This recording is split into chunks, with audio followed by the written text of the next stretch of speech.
আমি আপনাকে বিয়ে করেছি, তার মানে এই নয় আমি এখনই আপনার উপর ঝাঁপিয়ে পড়ব আমার পুরুষত্ব প্রমাণের জন্য। শরীরের প্রয়োজন তো পতিতালয়ে গিয়েও মেটানো যায়, তার জন্য বিয়ের কোনো দরকার নেই। আমি বিয়ে করেছি, তবে সেটা আমার ইচ্ছেতে নয়, আমার বাবার ইচ্ছেতে। এই বিয়েটা যেহেতু আমার সম্পূর্ণ ইচ্ছের বিরুদ্ধে হয়েছে, সেহেতু আমার কাছ থেকে কখনো কোনো হাজব্যান্ড টাইপ অ্যাটিটিউড আশা করবেন না। এক নিঃশ্বাসে কথাগুলো বলে আবির বারান্দার দিকে পা বাড়ায়। কি মনে করে যেন আবার ফিরে আসে। নীলিমা তখনও খাটের উপর চুপটি করে বসে আছে। একবার সেদিকে তাকিয়ে বিরক্তিকর ভঙ্গিতে প্রশ্ন করে, খাটে এসব কেন? এসব তাড়াতাড়ি সরান, আমি এসেই ঘুমাবো। ফুলের গন্ধে আমার ঘুম আসে না, তাই এসব ফুলটুল যাতে এসে না দেখি। আবির চলে গেলে একটা দীর্ঘশ্বাস ছেড়ে খাট থেকে নিচে নামে নীলিমা। খাটে চেয়ার রেখে তার উপর দাঁড়িয়ে সবগুলো ফুল টেনে নিচে নামালো। চেয়ারটা আগের জায়গায় রেখে ফ্লোরে ছড়িয়ে ছিটিয়ে থাকা ফুলগুলো ঝাড়ু দিয়ে এক জায়গায় জড়ো করে সব ফুল একত্রে একটা বড় কাগজে মুড়ে বারান্দায় রেখে আসে। মিনিট 30 পর রুমে আসে আবির। ততক্ষণে নীলিমা রুমটাকে গুছিয়ে ফেলেছে। আবির রুমে আসলে খাট থেকে কিছুটা দূরে মাথা নিচু করে দাঁড়ায় নীলিমা। এভাবে মূর্তির মতো এখানে দাঁড়িয়ে আছেন কেন? নিন, শুয়ে পড়ুন। কথাটা বলেই আবির নববধূ নীলিমার দিকে একটা চাদর আর একটা বালিশ ছুঁড়ে দেয়। নীলিমা পায়ের নিচ থেকে চাদর বালিশটা হাতে তুলে ফ্লোরের একপাশে বিছানা করে আবিরের দিকে তাকায়। আবির তখন ভ্রু কুঁচকে প্রশ্ন করে, কি হলো, আবারও দাঁড়িয়ে আছেন যে? লাইটটা অফ করে শুয়ে পড়ুন না এবার।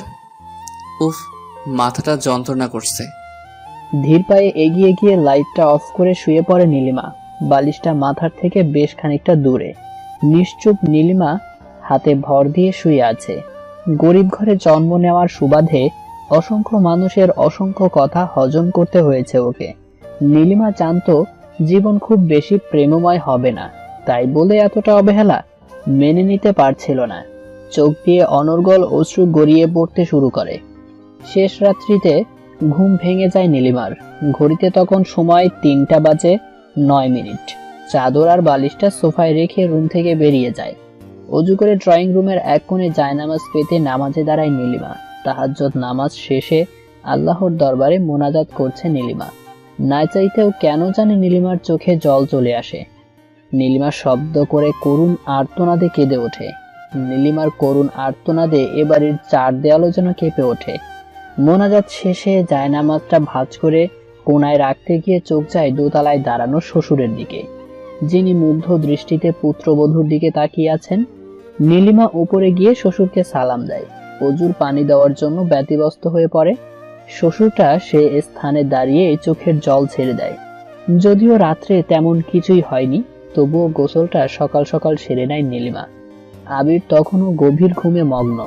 ড্রেসিং টেবিলের সামনের চেয়ারটায় বসে চুপচাপ তোয়ালে দিয়ে ভেজা চুল মুছছিল নীলিমা। ঠিক তখনই আবির জেগে ওঠে। নীলিমাকে এভাবে আয়নার সামনে বসে থাকতে দেখে ভ্রুজোড়া কিঞ্চিত বাঁকা হয়ে যায় আবিরের। বিছানা থেকে উঠে বসে আবির। নীলিমা তখন চুল আঁচড়াতে ব্যস্ত। ধীরে কিন্তু রাগান্বিত ভাব নিয়ে আবির একটু একটু করে এগোতে থাকে ড্রেসিং টেবিলের দিকে। ড্রেসিং টেবিলের সামনে গিয়ে দাঁতে দাঁত চেপে দাঁড়ায় আবির। নীলিমার দৃষ্টি এতক্ষণে আয়নার ভেতর দিয়ে আবিরের দিকে যায়। আবিরের রাগান্বিত চাহনি দেখে ভয়ে কেঁপে ওঠে নীলিমা। উনি এভাবে তাকিয়ে আছেন কেন? ভয়ে ভয়ে চেয়ার ছেড়ে উঠে দাঁড়ায় নীলিমা। ভীরু চাহনিতে আবিরের দিকে তাকিয়ে ঢোক গিলে নেয় একবার। আবির তখন আর স্থির দাঁড়িয়ে নেই, 1 পা 2 পা করে নীলিমার দিকেই এগিয়ে আসছে। এটা দেখে তো নীলিমার কলিজা শুকিয়ে যাবার উপক্রম। মনে মনে আল্লাহর নাম জপছে। আবির নীলিমার পা থেকে মাথা পর্যন্ত একবার চোখ বুলিয়ে কঠিন স্বরে প্রশ্ন করে, এসব কি শুরু করছেন? নীলিমা কাঁপা গলায় প্রশ্ন করে। কি কি কি কি কি? ঝাঁঝালো গলায় আবির পাল্টা প্রশ্ন করে, কিসের গোসল এটা? লজ্জায় নীলিমা মাথা নিচু করে ফেলে। আবারও আবিরের তাড়া। কি হলো, জবাব দিচ্ছেন না যে? নীলিমা তখনও মাথা নিচু করে আছে। কি করে বুঝাবে ও সেটা বুঝতে পারছে না, কি করে বলবে। আর যাই হোক, কেউ অন্তত এটা বিশ্বাস করবে না একটা ছেলে একটা মেয়ে ফুলসজ্জার রাত্রে একই রুমে থাকার পরও তাদের মধ্যে কিছুই হয়নি। আর তাই তো। কি হলো, চুপ করে আছেন যে? নীলিমার কোনো জবাব নেই দেখে আবির অট্ট হাসিতে ফেটে পড়ে। আবিরের এমন রহস্যজনক হাসির কারণ বুঝতে পারে না ছোট্ট নীলিমা। বোকার মতো শুধু ফ্যালফ্যাল দৃষ্টিতে আবিরের মুখের দিকে তাকিয়ে আছে। কিছুক্ষণ পর হাসি থামিয়ে নীলিমার মুখের দিকে মুখ নিয়ে যায়। নীলিমা চোখ দুটি বন্ধ করে ফেলে। আবির দৃঢ় গলায় বলে, অভিনয়টা তাহলে ভালোই পারেন। Good, very good. আমিও এটাই চাই। আমাদের মধ্যকার কথা যাতে বাহিরে না যায়, আমি সেটাই চাই। যাক, এই ব্যাপারে তাহলে আমায় আর কিছু বলতে হবে না। নীলিমা চোখ মেলে তাকায়। আবির ওয়াশরুমে চলে যায়। জল ছলছল দৃষ্টিতে নীলিমা আবিরের চলে যাওয়ার দিকে তাকিয়ে আছে। অজপাড়া গায়ের এক নিম্নবিত্ত পরিবারের মেয়ে নীলিমা। সেখানেই ওর বেড়ে ওঠা। এত বড় বাড়ি, এত সুন্দর পরিবেশে দাঁড়ানোর সৌভাগ্য নীলিমার আগে কখনো হয়নি। আজ তাই রুম থেকে বের হয়ে প্রত্যেকটা কদমে কদমে মুগ্ধ দৃষ্টিতে নীলিমা এদিক সেদিক তাকাচ্ছে। ছেমরির মাইয়া নীলির তো কপাল খুইলা গেছে। বড় ঘর থাইকা লোক নীলুরে দেইখা গেছে সামনের মাসে বিয়া। শুনেছি পোলার বাপটা নাকি সাদা সিধা, অনেক ভালো। বড় কইনার তো ভালো, খালি সাউরিটাই কিরাম মুখ কালা কইরা ছিল। জামাইরাও পুরা হীরার টুকরা। শুনলাম শহরের বড় কলেজের মাস্টার।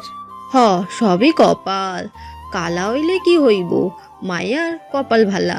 কপাল শুনতে এত বড় ঘরের বউ আসতে পাচ্ছে। নীলিমা শুনেছে শ্বশুর বাড়ির এমন হাজারো গুণ কীর্তন নীলিমা বিয়ের আগেই শুনেছে। আর সেই শোনা থেকেই নীলিমা শ্বশুর বাড়িটা মনের গভীরে কল্পনার তুলিতে এঁকে নিয়েছে। আজ এ বাড়িতে আসার পর মনে হচ্ছে যা শুনেছে, যা কল্পনা করেছে, এ বাড়িটা তার থেকেও বহুগুণে সুন্দর। যা দেখে ঘোর লেগে যায় নীলিমার। ঘোর কাটে শ্বশুরের ডাকে। কিরে মা, বাড়ি দেখা হলো? নীলিমা মাথায় ঘোমটাটা টেনে মিষ্টি হেসে মাথা জাগায়। জি আব্বা। তো পছন্দ হয়েছে তো শ্বশুর বাড়ি? শ্বশুরের প্রশ্ন উত্তরে মৃদু মাথা নেড়ে শাশুড়ির রুমে ঢুকে নীলিমা। শাশুড়ি তখন খাটে হেলান দিয়ে বসে পান চিবোচ্ছে। নীলিমা কাছে গিয়ে সালাম দেয় শাশুড়িকে। আধশোয়া থেকে উঠে বিছানায় বসেন উনি। মা, বলছিলাম কি সকালের জন্য কি ভাত রান্না করব? নীলিমার শাশুড়ি ভ্রু কুঁচকে নীলিমার দিকে তাকান। চোখে মুখে কেমন বিরক্তির ছাপ ফুটে উঠেছে ওনার। আর সেই বিরক্তি ভাব নিয়ে প্রশ্ন করেন নীলিমা, কেন বাপের বাড়িতে সকালে কি কখনো রান্না হয়নি, নাকি বাপ মা শেখায়নি কখনো? বাপ মা তুলে কথা বলাটা নীলিমা একদম সহ্য করতে পারে না। নীলিমা যথেষ্ট প্রতিবাদী মেয়ে। গ্রামে থাকলে এতক্ষণে কেউ বাপ মা তুলে কথা বললে এর উপযুক্ত জবাব দিয়ে দিত, কিন্তু আজ পারছে না। কারণ এ বাড়িতে আসার আগে নীলিমার মায়ের শেষ কথা ছিল, মারে পরের ঘরে যাচ্ছিস, যেখানে খুব ভেবে চিনতে এক একটা কদম ফেলতে হয়। তাই দয়া করে যত কিছুই হোক মুখে মুখে প্রতিবাদ করিস না, পরে রাগ কমলে বুঝিয়ে বলবি। নীলিমা তাই শাশুড়ির মুখের কথাই কিচ্ছু বলেনি। চুপটি করে নীলিমার রুম থেকে বের হয়ে গিয়ে রান্নাঘরে ভাত বসায়। কাজের মেয়েটা ছুটে এসে কিছু একটা বলতে চাইছিল নীলিমাকে, তার আগেই মেয়েটাকে সরিয়ে নেয় শাশুড়ি। সকাল 8টা, টেবিলে ব্রেকফাস্ট সাজিয়ে রাখছে নীলিমা। নিজেকে কেন যেন আজও ওর বাংলা সিনেমার কিংবদন্তির নায়িকা শাবানার মতোই লাগছে। কিরকম কারো কোনো হেল্প ছাড়াই টেবিলে খাবারগুলো থরে বিথরে সাজিয়ে রাখছে। নীলিমার 3 মামি শাশুড়ি সহ 3 মামা, ননাস, ননাসের জামাই, সবাই কেমন হাঁ করে একবার খাবার তো আরেকবার নীলিমার দিকে তাকাচ্ছে। শুধু নীলিমার শ্বশুর কিছু না বলেই খাওয়া শুরু করে দিয়েছে। কি হলো, তোমরা বসো, দেখো কি মজাই না হয়েছে। নীলিমা, খাবার দিতে তোদের প্লেটে। শ্বশুরের কথায় কাপা হাতে সবার প্লেটে প্লেটে ভাত দেয় নীলিমা। সবার প্লেটে ভাত দেয়া শেষে ভাতের উপর মাছের ঝোল, আলুর টুকরা আর একটা করে মাছ দেয়। হ্যাঁ, নীলিমা রান্না করেছে ভাত, আলু ভর্তা আর পাতিল ভর্তি পানি দিয়ে মাছের ঝোলের তরকারি। পল্লীগ্রামের 15 বছরের মেয়ে নীলিমা, সবে ক্লাস 9 থেকে 10-এ উঠেছে। পড়ালেখায় ভালো ছিল বলে সবসময় পড়ালেখাই করত। চুলোর আশেপাশে নীলিমা কখনো যায়নি। মায়ের কোনো হেল্প লাগলে নীলিমার মা লিমাকেই ডাকতো, তাই রান্না সম্পর্কে নীলিমা কিছুই জানে না। সেবার মা নানুর বাড়িতে গিয়েছিল। বোনটার গায়ে প্রচন্ড জ্বর ছিল, তাই বাধ্য হয়ে নীলিমা সেদিনই প্রথম রান্না করে আলু ভর্তা আর ডিম ভাজি। বিকেলে রান্না করেছিল মাছের ঝোলের তরকারি। এইটুকুই শিখেছিল নীলিমা সেদিন। আজও তাই ঠিক এগুলোই রান্না করেছে নীলিমা। সবাই খাওয়া শেষে টেবিল ছেড়ে চলে গেলে নীলিমার শাশুড়ি তিক্ত গলায় নীলিমাকে কথা শোনায়। এই মেয়ে, তোমার বাপ মা কি কখনো রান্না শেখায়নি তোমাকে? আদিবার মা, চুপ করো না। ওকে কেন ধমকাচ্ছ? বা তুই রুমে গিয়ে দেখ তো আবির উঠছে কিনা। নীলিমা মাথা নিচু করে রুমের দিকে পা বাড়ায়। পেছনে ওর শ্বশুর শাশুড়িকে থামানোর বৃথা চেষ্টা করছে। এবার তো একটু শান্ত হও। তুমি কার সাথে রাগ দেখাচ্ছ? 15 বছরের ছোট্ট মেয়ের সাথে, যার এই সময় ছোটাছুটি করে স্কুলে যাওয়া, খেলাধুলো করার বয়স তাকে? আরে এটা এখনো বাচ্চাই। এ রান্না শিখে কি করবে? শুধু অন্তিম যাত্রায় বন্ধুর মুখের দিকে তাকিয়ে ও সুশিচ্ছা পূরণ করলাম, যাতে ও মরে শান্তি পায়। আর আমি বুঝি না তুমি কেন ওর পিছনে ভেবে লাগছো। ও বেচারির কি দোষ? ও তো গিয়েছিল তোমার কাছে, আর তুমি কি করছো? একটু পর থেকে এলাকার মানুষজন আসা শুরু করবে বউ দেখার জন্য। যে মহিলা ছেলের বউ দেখার জন্য পুরো দুনিয়া ছেকে ফেলেছে, সে কিনা শেষে অজপাড়া গায়ের কাটকাটি কাটুরিয়ার এমন কালো মেঘে পুত্রবধূ করেছে। এ মুখ আমি সোসাইটিতে দেখাবো কি করে? সিঁড়ির ওপর দিয়ে পুরো কথা শুনে চোখের জল ছেড়ে দিয়ে সে স্থান ত্যাগ করে নীলিমা। রুমে ঢুকতেই ভেসে এলো বাথরুম থেকে আবিরের ডাক। মা, আদিবাপু, কেউ আছো?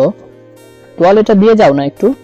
অনেক খুঁজে তোয়ালেটা বের করে অত্যন্ত ধীর গতিতে মায়া সামনের দিকে এগোচ্ছে আর শাশুড়ির কথাগুলো ভাবছে। আচমকা শাড়ির সাথে পা আটকে হুমড়ি খায় নীলিমা। আবির ঠিক তখনই ওয়াশরুমের দরজাটা খানিকটা ওপেন করে ডাক দিচ্ছিল। লেট হয়ে যাচ্ছে তো মম।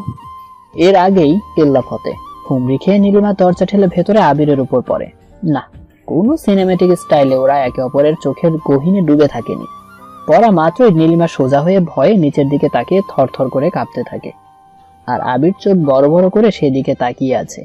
নিচের দিকে তাকিয়েই কাপা গলায় নীলিমা বলে, মাফ করবেন, আসলে শাড়ির সাথে। পুরো কথা বলতে পারেনি নীলিমা, তার আগেই আবিরের রাগী কণ্ঠে ভেসে এলো, যেটা পরে নিজেকে নিয়ন্ত্রণে রাখতে পারেন না সেটা না পড়লেই কি নয়? আসলে পায়ের সাথে শাড়ি প্যাচ লাগছিল, তাই বুঝতে পারিনি, মাফ করবেন। আবির নীলিমার পা থেকে মাথা পর্যন্ত দেখে মৃদু হেসে বলে ওঠে, শাড়ির আর কি দোষ? মানুষের দেহের চেয়ে বড় তো দেখি শাড়ি। ভীরু চোখে নীলিমা আবিরের দিকে তাকায়। আবিরের বুকের প্রশস্ত লোমগুলোর দিকে দৃষ্টি যায় নীলিমার। আবির কিছুটা লজ্জা পেয়ে সাথে সাথে অন্যদিকে ঘুরে যায়। ভ্যাবাচাখা নীলিমা ভ্রু কুঁচকে বিষয়টা কি হয়েছে বোঝার চেষ্টা করছে। আমার তোয়ালে। এতক্ষণে নীলিমা বুঝতে পারে আবিরের হঠাৎ এভাবে ঘুরে যাওয়ার কারণ। কোনো কথা না বাড়িয়ে নীলিমা তোয়ালেটা রেখে চলে আসে ওখান থেকে। শরীরটা মুছে শরীরে কোনো রকম তোয়ালে পেঁচিয়ে দরজা ধাক্কা দিয়ে রুমে প্রবেশ করে আবির। দরজার ওপাশে থেকে ও মাগো করে বেরিয়ে আসে নীলিমা। নীলিমাকে কনুইয়ে হাত রেখে ফ্লোর থেকে উঠতে দেখে কিছুটা ভরকে যায় আবির। প্রশ্ন করে নীলিমাকে, আপনি আপনি এখানে কি করে? গাঁদা ফুলের মালা দেয়ালের সাথে আটকানো, ওটাই নামাতে গিয়েছিলাম। কাপা স্বরে কথাগুলো বলে নীলিমা আবিরের দিকে তাকায়। আবির দরজাটা ধাক্কা দিয়ে মিশিয়ে দেখে দরজার পাশে একটা বড় চেয়ার আর তার পাশে আদিবাপুর বাচ্চার ছোট চেয়ার রাখা। সেগুলোর দিকে ইঙ্গিত করে প্রশ্ন করে আবির, তো এগুলো এখানে কেন? আদিত্যর চেয়ারে রুমে কেন? মাথা নিচু করে নখ চিমটাতে চিমটাতে নীলিমার জবাব, দুই চেয়ার একসাথে করে উপরে উঠে মালাটা নামাতে চেয়েছিলাম। আবির এতক্ষণে বুঝতে পারে নীলিমার ওমাগো করে ফ্লোর থেকে ওঠার আসল কারণ। স্মিত হাসে আবিরের জবাব, ওইটা তো ওকি দিয়ে নাগাল পাওয়া যায়, তার জন্য এত চেয়ারের কি দরকার? আমি তো আপনার মতো বড় মানুষ না, আপনি তো বড়, তাই আপনার ওকি দিলেই চলবে। গলা ছেড়ে হেসে দেয় আবির। মুখে হাসির রেখা নিয়ে প্রশ্ন করে, তাই বুঝি? প্রশ্ন উত্তরে খেতে আসুন বলেই নীলিমার রুম ছেড়ে পালায়। রাত্রের ঘটনা। বিকেলেই সব মেহমান বিদায় নিয়েছে, এই জন্য রাত্রে ঠিক কি পরিমাণ চালের ভাত রান্না করবে তা জানার জন্য নীলিমা শাশুড়ির রুমে যায়। শাশুড়ি তখন স্টার জলসা জি বাংলা নিয়ে ব্যস্ত ছিল। নীলিমাকে প্রবেশ করতে দেখে নাটকের সাউন্ডটা একটু কমিয়ে ফেলে। ধীর গলায় নীলিমা তার শাশুড়িকে ডাক দেয়। প্রশ্ন করে, মা, বলছি মেহমানরা সবাই তো চলে গেছে, বাসায় তো এখন কয়েকজন আছি, খুব বেশি ভাত লাগবে না মনে হয়। এখন কি পরিমাণ চালের ভাত রান্না করব? প্রশ্ন শুনে নীলিমার শাশুড়ি বন্ধ করে ফেলে টিভি। তারপর চিল্লানো শুরু করে। ওনার চিল্লানো শুনে কাজের মেয়ে সহ ছুটে আসে আবিরের বাবা। এসে দেখে নীলিমাকে খুব তিক্ত কথা শোনাচ্ছে ওনার স্ত্রী। পরিস্থিতি শান্ত করার জন্য আবিরের বাবা নীলিমাকে জিজ্ঞেস করে, কি হয়েছে রে মা? উত্তরে নীলিমার শাশুড়ি যা বলে তা শুনে শ্বশুর, কাজের মেয়ে সবাই অবাক দৃষ্টিতে শাশুড়ির দিকে তাকিয়ে আছে। ওনার কথা বিশ্বাস করতে যেন ওদের কষ্ট হচ্ছে।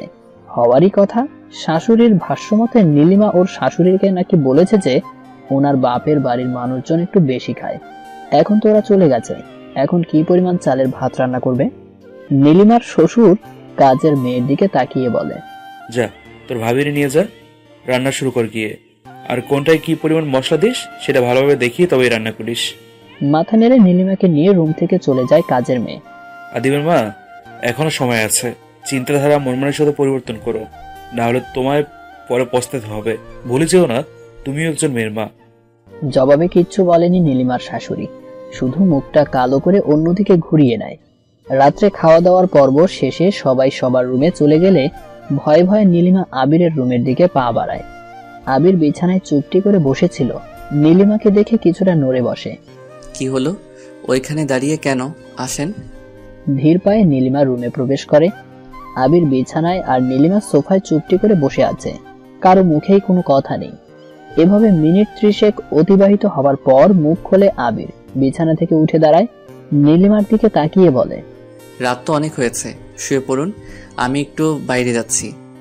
আবির বাইরে চলে গেলে নীলিমা সোফা থেকে উঠে দাঁড়ায়, খাট থেকে একটা বালিশ নিয়ে রুমের এক কোণা ঝাড়ু দিয়ে পরিষ্কার করে গুটিসুটি মেরে সেখানটায় শুয়ে পড়ে। বন্ধুদের সাথে আড্ডা দেয়া শেষে রাত্রি 11:30টার দিকে বাসায় ফেরে আবির। দরজাটা ফাঁক করে রুমে ঢুকে আবির খাট ফাঁকা দেখতে পায়। ও কি তাহলে ঘুমায়নি এখনো? হয়তো বাথরুমে গেছে।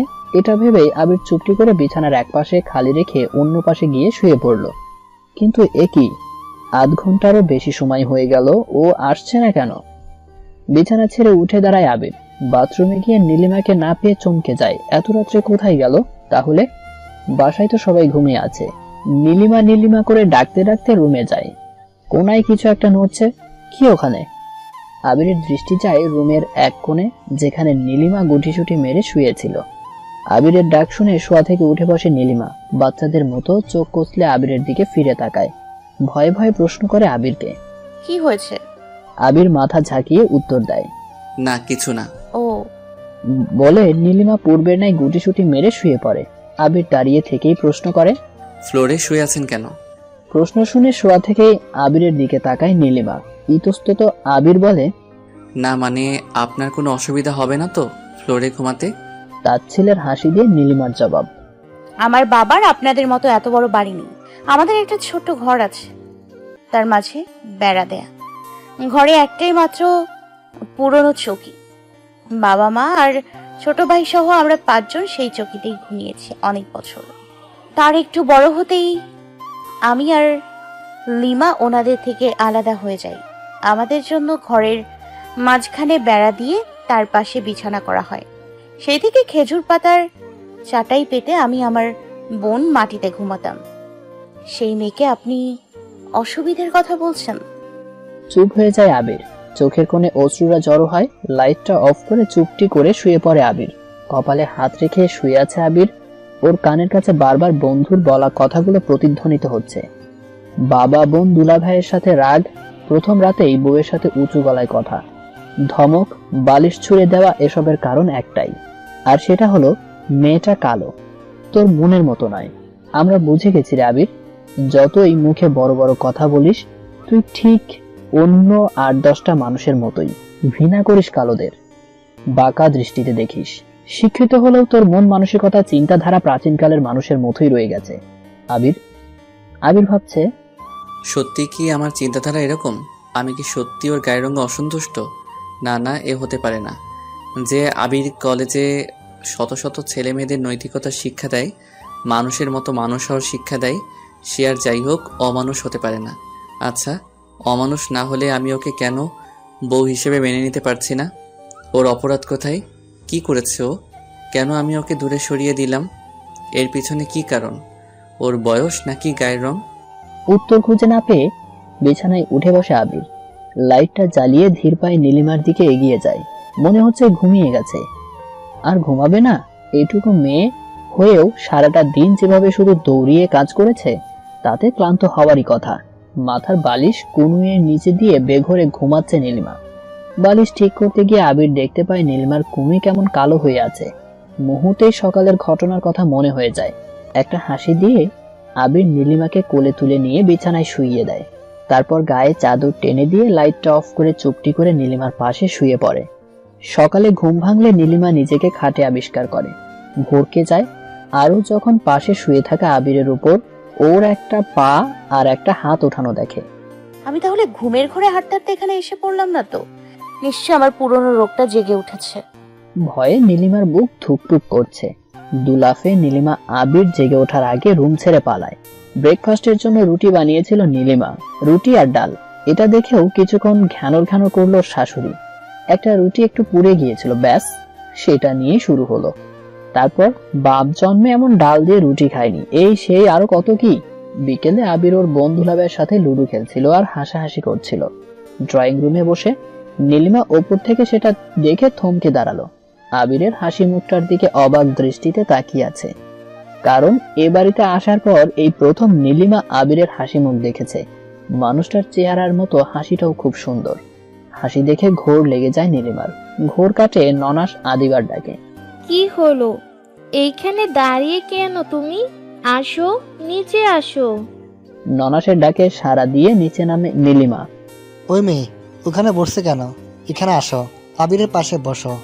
কথাটা বলেই ননাসের হাজবেন্ডের জায়গা দিয়ে উনি আদিবা আপুর পাশে চলে যায়। বসবে না করেও কাঁপা কাঁপা দৃষ্টি নিয়ে আবিরের দিকে তাকিয়ে নীলিমা ওর পাশে বসে। পাশে বসার পর নীলিমা লক্ষ্য করেছে আবির কেন যেন একটু পরপর ওর দিকে তাকাচ্ছে। ভয়ের মাত্রা আরো বেড়ে যায় ওর। মাকে চা দিতে হবে, আমি উঠি। মিথ্যে অজুহাত দেখিয়ে তাড়াতাড়ি উঠে দাঁড়াতেই তার জন্য কাজের মেয়ে আছে। কথাটা বলে নীলিমার ননাস নীলিমাকে আবারও বসায়। খেলা শুরু হলো।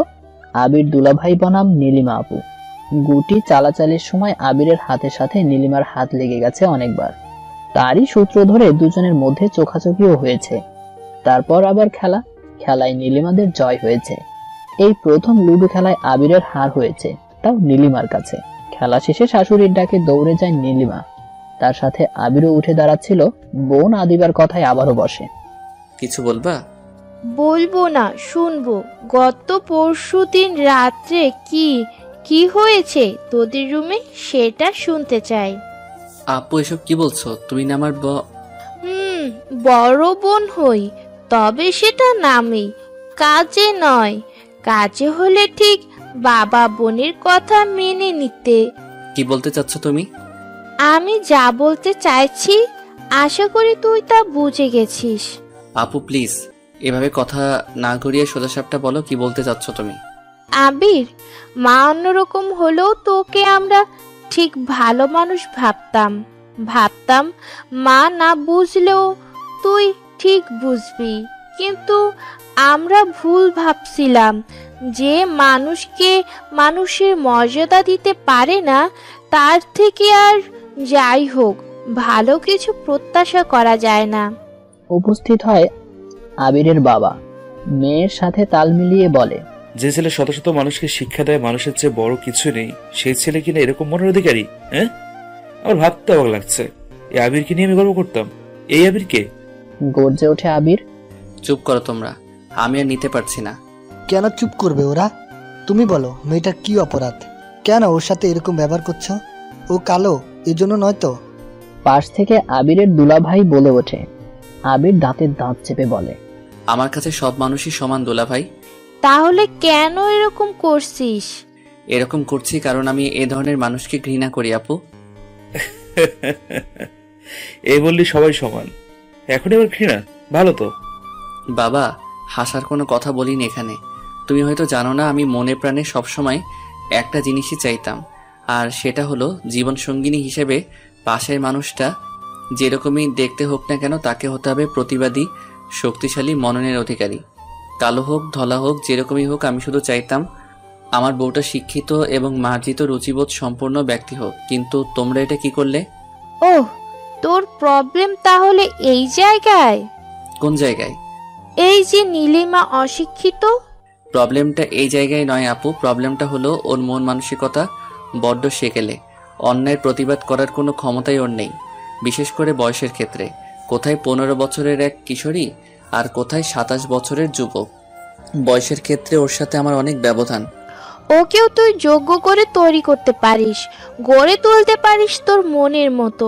এর জন্য শুধু মনের একটু জোর দরকার। জানিস নীলিমা স্কুলের ফার্স্ট গার্ল। আপু প্লিজ, আমি আর শুনতে চাচ্ছি না, ক্ষমা করো। আবির কাউকে কোনো কথা বলার সুযোগ না দিয়ে রুমে চলে যায়। পুরো রাতভর আবির চিন্তা করলো। সবশেষে আদিবাবুর কথা মনে হলো ওর। বারবার কানের মধ্যে প্রতিধ্বনিত হতে লাগলো ওনার বলার শেষ কথা, ওকে তুই তোর মনের মতো করে গড়ে তুলতে পারিস। সত্যি কি এটা সম্ভব? আমি ওকে আমার মতো করে গড়ে তুলতে পারবো? নীলিমা স্কুলের ফার্স্ট গার্ল ছিল। শোয়া থেকে উঠে বসে আবির। ট্রিম লাইটের মৃদু আলোয় আবির ঘুমান্ত নীলিমার মুখের দিকে তাকিয়ে আচমকা একটা রহস্যজনক হাসি দেয়। সকাল 11টা। শাশুড়ির জন্য চা তৈরি করে দৌড়ে নীলিমা শাশুড়ির রুমের দিকে এগোতে থাকে। নীলিমাকে এভাবে দৌড়াতে দেখে কিছু একটা বলতে গিয়েও থেমে যায় আবির। নীলিমার সামনের দিকে এগোচ্ছে। নিশ্চুপ আবিরও ধীর পায়ে নীলিমাকে অনুসরণ করছে। পৌঁছে যায় শাশুড়ির রুমে। মা, চা। একটা হাসি দিয়ে চলে যাচ্ছিল আবির, হঠাৎ ভেতর থেকে মায়ের চিল্লানোর স্বর ভেসে আসে। আবির ফিরে তাকায় রুমের দিকে। ওর মা নীলিমাকে হাত থেকে পড়ে কাপ ভাঙার অপরাধে যা ইচ্ছে তাই কথা শোনাচ্ছে। অলক্ষী, অপয়া বলে গালি দিচ্ছে বাপ তুলে। কথা ধরে নীলিমা অনেক সহ্য করেছে, আজ ধৈর্যের ভাত ভেঙে গেছে। কথায় কথায় বাবা মা তুলে গালিগালাজ, আজ মৃত বাবাকে নিয়ে কথা বলেছে। না, আর মেনে নেওয়া যায় না। ক্ষমা করো মা, আমাকে আজ মুখ খুলতেই হচ্ছে। কথাটা মনে মনে বলে আবারও বলতে শুরু করে নীলিমা। মা, আপনার কাছে হাত জোড় করছি, দয়া করে কথায় কথায় বাপ মা তুলে গালি দেয়া এবার বন্ধ করুন। অনেক সহ্য করেছে, আর পারছি না মা। তুই আমাকে ধমক দিচ্ছিস কেন? কি করবি? আমি তোর এই শয়তান বাপের নাম নিলে কি করবি তুই? আমার নামে নালিশ করবি শ্বশুরের কাছে? আমায় বাড়ি ছাড়া করবি? কালকের মেয়ে হয়ে তুই আমায়। এতটুকু বলে থেমে যায় নীলিমার শাশুড়ি। কি ব্যাপার, উনি এদিকে কি দেখছেন? বলেই পেছনে ফিরে তাকায় নীলিমা। আবিরকে এভাবে অগ্নি দৃষ্টিতে তাকিয়ে থাকতে দেখে নীলিমার কলিজা শুকিয়ে যাওয়ার উপক্রম। এদিকে নীলিমার শাশুড়ির মনেও ছোটখাটো ঝড় বয়ে যাচ্ছে। সেটা ওনার মুখ দেখেই বোঝা গেছে। শাশুড়ি বুঝতে পারছে আবিরের প্রশ্ন থেকে আজ আর নিস্তার নেই, কারণ উনি ওনার ছেলেকে খুব ভালো করেই চেনেন। শান্ত এবং গম্ভীর প্রকৃতির আবির সবসময় রাগে না, তবে যখন রাগে তখন কুরুক্ষেত্র বয়ে যায়। ভয়ে আবিরের মা হায় আল্লাহ হায় আফসোস করছে। আবির ওর মাকে অবাক করে দিয়ে নীলিমাকে ফ্লোর থেকে টেনে তোলে। নীলিমা তখন ভাঙা কাপের টুকরো জড়ো করছিল, আর ওর কিছু বুঝে ওঠার আগেই আবির ওকে টানতে টানতে রুমে নিয়ে যায়। নিশ্চয় উনি মায়ের সাথে তর্ক করার সময় তা শুনে নিয়েছে। হে আল্লাহ, এখন আমার কি হবে? কেন আমি মায়ের কথা মতো চুপ করে থাকতে পারলাম না? এখন যদি উনি আমায় তাড়িয়ে দেয়, কি হবে আমার? মা, বোন, ওরাই বা সমাজে মুখ দেখাবে কি করে? আবির আলমারি খুলে ভেতর থেকে নীলিমাকে 3 পিস বের করে দেয়। সেটা দেখে ভয়ে থরথর করে কাঁপতে থাকে নীলিমা, আর মনে মনে বিলাপ করতে থাকে। আজ আর সব গেল, মায়ের কথা না শোনাতে আজ আমার সব শেষ হয়ে গেল। আবির রুম থেকে বের হয়ে যায়। যাওয়ার আগে বলে যায়, ঢাকায় যাব, এসে যাতে রেডি দেখি। আবির রুম থেকে বের হয়ে সরাসরি মায়ের রুমে যায়। মা তখন কপালে হাত দিয়ে চিন্তিত মনে টিভির সামনে বসেছিলেন। আবিরকে দেখেও না দেখার ভান করে টিভির দিকে তাকিয়েছিলেন। রিমোট দিয়ে টিভির শব্দটা অফ করে মায়ের দিকে তাকায় আবির। জোর করে মুখের হাসির রেখা টেনে প্রশ্ন করে ওর মা, কি রে, কিছু বলবি? হ্যাঁ। বস এখানে। বসতে আসিনি, ঢাকায় চলে যাচ্ছি, সেটাই বলতে আসলাম। কিন্তু তোর না 7 দিনের ছুটি দিয়েছিল, একটা জরুরি কাজের কথা মনে পড়েছে, তাই এখন চলে যেতে হচ্ছে। ছুটিটা ওখানেই কাটাবো। ও, কখন রওনা দিবি? এখন আসি, ভালো থেকো। মায়ের কথা উপেক্ষা করে আবির চলে যাচ্ছিল। কি মনে করে যেন দরজার সামনে থেকে ফিরে আসলো। টিভির দিকে তাকিয়ে বলতে শুরু করলো, আর একটা কথা, এই স্টার জলসা জি বাংলার খলনায়িকাদের চরিত্র না ফলো করে বিটিভি দেখো। বিটিভির শাবানা, কবরী, ববিতা, ওদেরকে ফলো করো। আদর্শ মা গঠনে কাজে দিবে এটা। আর কিছু বলতে পারেনি আবির। গত 3 দিন ধরে আবির নীরবে সব লক্ষ্য করে গেছে, কিন্তু বুঝতে দেয়নি মাকে। আজ মেজাজ চরম পর্যায়ে খারাপ হয়ে গেছে, তাই কথাগুলো না বলে পারেনি। এখানে থাকলে হয়তো মাকে উল্টাপাল্টা কথা শুনিয়ে দিতে পারে, কিন্তু আবির রাগের বশে কোনো ভুল করতে চাচ্ছে না, কারণ শত খারাপই হোক মা তো মাই। আবির রুম থেকে বেরিয়ে যায়। এদিকে নীলিমা আবির রুম থেকে বেরিয়ে আসার পর হু হু করে কেঁদে দেয়। মনে মনে বলছে, তার মানে আমার ধারণাই ঠিক, উনি আমাকে বিদায় করে দেবে চিরতরে এ বাড়ি থেকে। ঢাকায় গিয়ে হয়তো আমায় ছেড়ে দেবে। হে আল্লাহ, এখন আমার কি হবে? খাটে বসে বসে ফুপিয়ে ফুপিয়ে কান্না করছে নীলিমা। ঠিক তখনই রুমে প্রবেশ করে আবির। আবিরের রক্তলাল চোখ দেখে থরথর করে কাঁপতে থাকে নীলিমা। কাঁপতে কাঁপতেই খাট থেকে উঠে দাঁড়ায়। কি হলো? এইভাবে ছাগলের মতো ভ্যাবে করছো কেন? কান্না থামিয়ে মাথা নিচু করে আছে নীলিমা। ছাজালো কণ্ঠে আবির বলে, কথা কি কানে যাচ্ছে না? শাড়ি চেঞ্জ করে 3 পিস পরতে বলছি। আমি এ বাড়িতেই থাকবো, কোথাও যাব না। তাই আমি চেঞ্জও করব না। তোমাকে চেঞ্জ করতে হবে না, আমি করিয়ে দিচ্ছি। দাঁতে দাঁত চেপে নীলিমার সাঁচল ধরে টান মারে আবির। না প্লিজ, আমি করতে পারবো। প্লিজ আপনি এরকম করবেন না, আমি পরবো শাড়ি। চোখ দুটো বন্ধ করে নীলিমার জবাব। ঠিক আছে, 10 মিনিট। 10 মিনিটের ভিতর আমি রেডি চাই। কথাটা বলেই দরজা আটকে দিয়ে বাইরে চলে যায় আবির। 10 মিনিট পর 3 পিস পরে মাথা নিচু করে খাটের একপাশে বসে আছে মায়া। আর ওর চোখ দিয়ে গড়িয়ে গড়িয়ে পড়ছে অশ্রু। চলো। হঠাৎই নীলিমা আবিরের পা জড়িয়ে ধরে কান্না শুরু করে। ভ্যাবাচাকা খেয়ে থমকে দাঁড়ায় আবির। কিছু বলতে যাবে তার আগে নীলিমার বিলাপ। হাত জোর করছি, আমায় ক্ষমা করে দিন। আমার ভুল হয়ে গেছে, দয়া করে আমায় মাফ করে দিন। আমি আর কখনো মায়ের মুখে মুখে কথা বলবো না। আমার বাবার নামে শপথ করে বলছি, আমায় ক্ষমা করুন, দয়া করুন আমায়, দয়া করে আমাকে তালাক দেবেন না। শেষ কথাটা শুনে মাথা গরম হয়ে যায় আবিরের। পা থেকে উঠিয়ে ঠাস করে নীলিমার গালে কষে একটা থাপ্পড় মারে। সাথে সাথে নীলিমা চুপসে গিয়ে আবিরের চোখের দিকে তাকালো। দ্বিতীয়বার কখনো যদি এরকম ফালতু কথা বলতে শুনি না, তাহলে এক থাপ্পড়ে মুখের সবকটা দাঁত ফেলে দিব। পা চালাও। এবার আর জোর করতে হয়নি। আবির সামনের দিকে চলছে আর নীলিমা কোনো কথা ছাড়াই আবিরের পেছন পেছন দৌড়াচ্ছে। বাসা থেকে বেশ খানিকটা দূরে গিয়ে আবির থামে। নীলিমা তখনও দৌড়াচ্ছে। নীলিমার জন্য দাঁড়িয়েছিল আবির। তখনই আবিরের বাবার ফোন। কলটা রিসিভ করতেই ওপাশ থেকে বলে ওঠে, এভাবে রাগ দেখিয়ে হরণি একেবারে বাসা থেকে বের হয়ে গেলি? তো বউয়ের কাগজপত্র কেনার জন্য টাকা কিছু আছে সাথে? হ্যাঁ, কিছু টাকা আছে কি? উফ বাবা, আমি ভুলে গিয়েছিলাম। প্লিজ বাবা, আদিবা আপুকে ফোনটা দাও। উতলা কণ্ঠে আবিরের জবাব। এত উতলা দেবে না। দিবা আলমারি থেকে কাগজপত্র বের করছে, তুই মোরে একটু দাঁড়া। ঠিক আছে বাবা, রাখি। আবির কল রেখে পাশে নীলিমার দিকে তাকায়। নীলিমা এতক্ষণে ওর কাছে এসে পৌঁছেছে আর বড় বড় নিঃশ্বাস ফেলছে। আবির সেদিকে তাকিয়ে প্রশ্ন করে নীলিমাকে, কি হলো, হাঁপাচ্ছ কেন? আপনার জন্যই তো। আমার জন্য? তা নয়তো কি, এভাবে কেউ দৌড়ায়?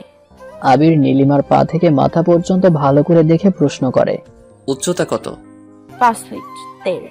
এই জন্যই তো কি দৌড়াচ্ছ তুমি, আমি নয়। নীলিমা মাথা নিচু করে দাঁড়িয়ে আছে। মিনিট 5 পর সেখানে উপস্থিত হয় আবিরের বোন আদিবা। নীলিমার হাতে কাপড়ের ব্যাগটা দিয়ে আবিরের হাতে কিছু টাকা তুলে দেয়। অতঃপর বিদায় নেয় আদিবা। আরো মিনিট 10 হেঁটে তবেই বাস স্টপে পৌঁছাতে হবে ওদের, কারণ এখানে গাড়ি ঘোড়া পাওয়া যায় না। তাই আবির আবারও হাঁটতে শুরু করলে পেছন দিয়ে দৌড়ানো শুরু করে নীলিমা। কিছু দূর গিয়েই থেমে যায় আবির। ফিরে তাকায় নীলিমার দিকে। নীলিমা দৌড়ে এসে আবিরের সাথে একত্রিত হলো। দাও, ব্যাগটা আমার কাছে দাও। নীলিমা হাত বাড়াতেই আবির ব্যাগটা নিয়ে নেয়। তারপর গম্ভীর কণ্ঠে বলে, এবার হাঁটো, পিছনে যাতে না পড়ো। আর ছোট বলে? আবির মুচকি হেসে পাশে ফিরে তাকায়। নীলিমা তখন আবিরের সামনে সামনে থাকার জন্য দৌড়াচ্ছে রীতিমতো। দুপুর 12:30টার দিকে বাড়ি থেকে বের হলেও প্রচন্ড জ্যামে আটকে থাকার কারণে আবির নীলিমাকে নিয়ে সন্ধ্যা 6টায় ঢাকায় নিজ বাসায় পৌঁছে। ক্লান্ত আবির ব্যাগটা আলমারির ভেতর ঢুকিয়ে রেখে বিছানায় ধপাস করে শুয়ে পড়ে। এদিকে নীলিমা কৌতূহলী দৃষ্টিতে রুমের এ প্রান্ত থেকে ও প্রান্তে তাকাচ্ছে। ঠিক যেমনটা রাস্তায় করেছিল, জীবনের প্রথম শহরে এসেছে। তাই অবাক দৃষ্টিতে বিশ্ব রোডের নিচে দাঁড়িয়ে ঘোরাঘুরি করছিল নীলিমা। চালককে ভাড়া মিটিয়ে দিয়ে আবির নীলিমার এহেন আচরণ দেখে মিটমিটে হাসছিল। নীলিমার তাতে কোনো খেয়াল নেই। ও তখনও গোল হয়ে যাওয়া রাস্তার দিকে ড্যাব ড্যাব করে তাকিয়ে। কাছে গিয়ে ছুঁয়ে দিতে হুঁশ হয় নীলিমার। আর এভাবে ঘুরঘুর করতে গিয়ে গাড়ি চাপা পড়ছিল প্রায়। অল্পের জন্য বেঁচে গেছে। ভাগ্যিস আবির টান মেরে কাছে নিয়ে আসে।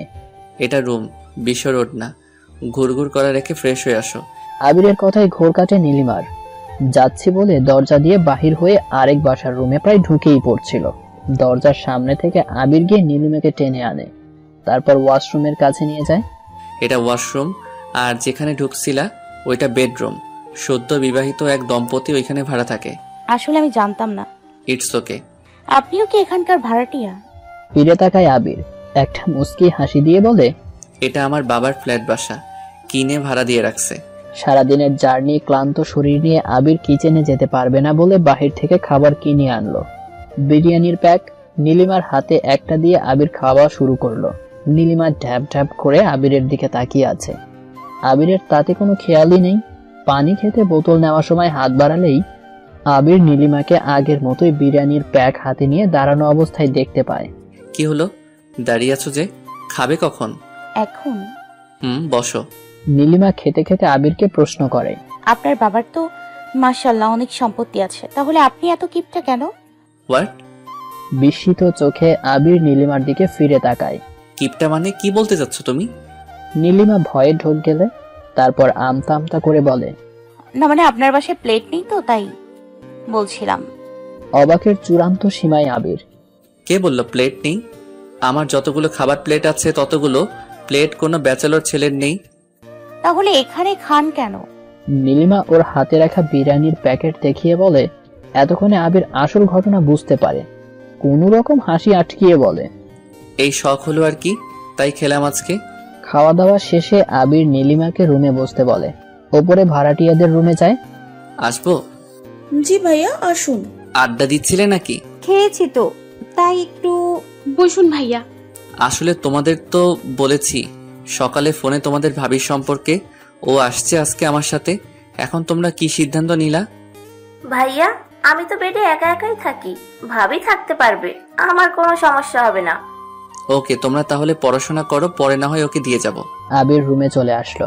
নীলিমাকে ভালোভাবে বুঝিয়ে শুনিয়ে কিছুক্ষণ পর ওদের সাথে পরিচয় করিয়ে দিয়ে চলে আসলো। পরদিন রাত্রিবেলার ঘটনা। ডিনার করে আবির একটু বাইরে গিয়েছিল। বাইরে থেকে এসে দেখে নীলিমা মুখ ভার করে বারান্দায় দাঁড়িয়ে আছে। প্রশ্ন করে আবির, কি হলো, মন খারাপ?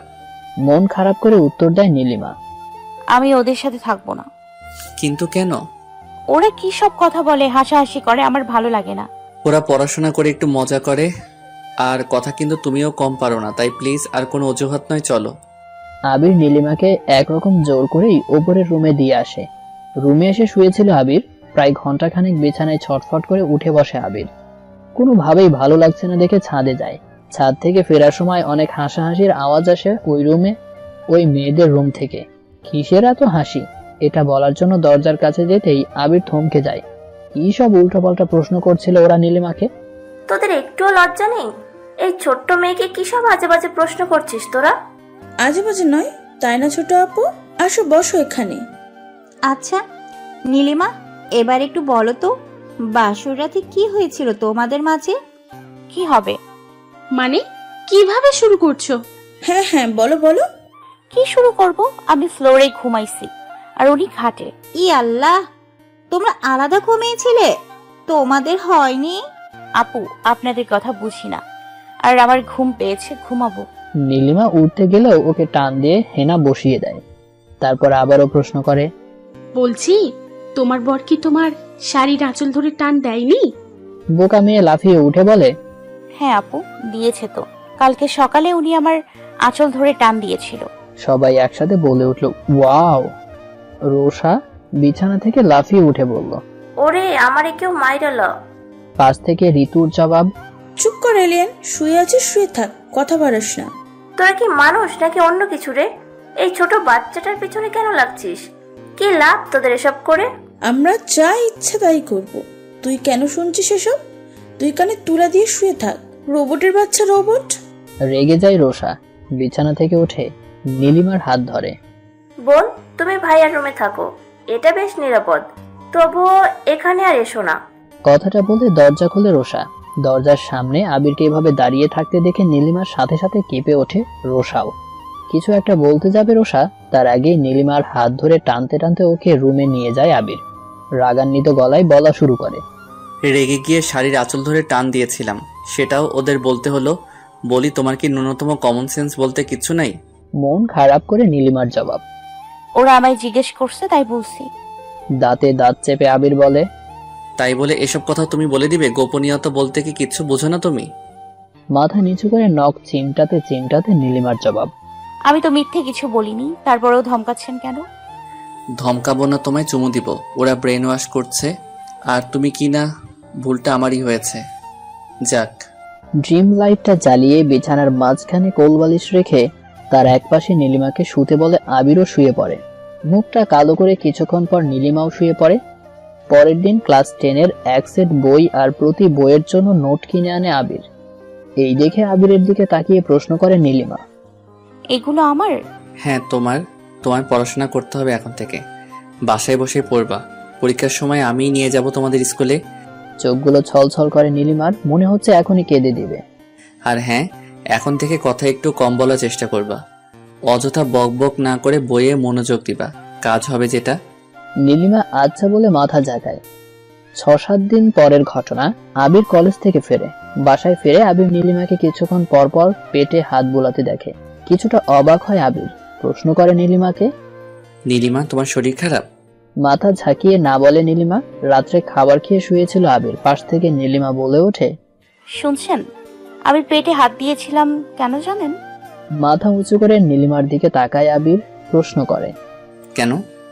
উত্তর দেয় নীলিমা, দেখছিলাম বাবু আছে কিনা পেটে। চমকে ওঠে আবির।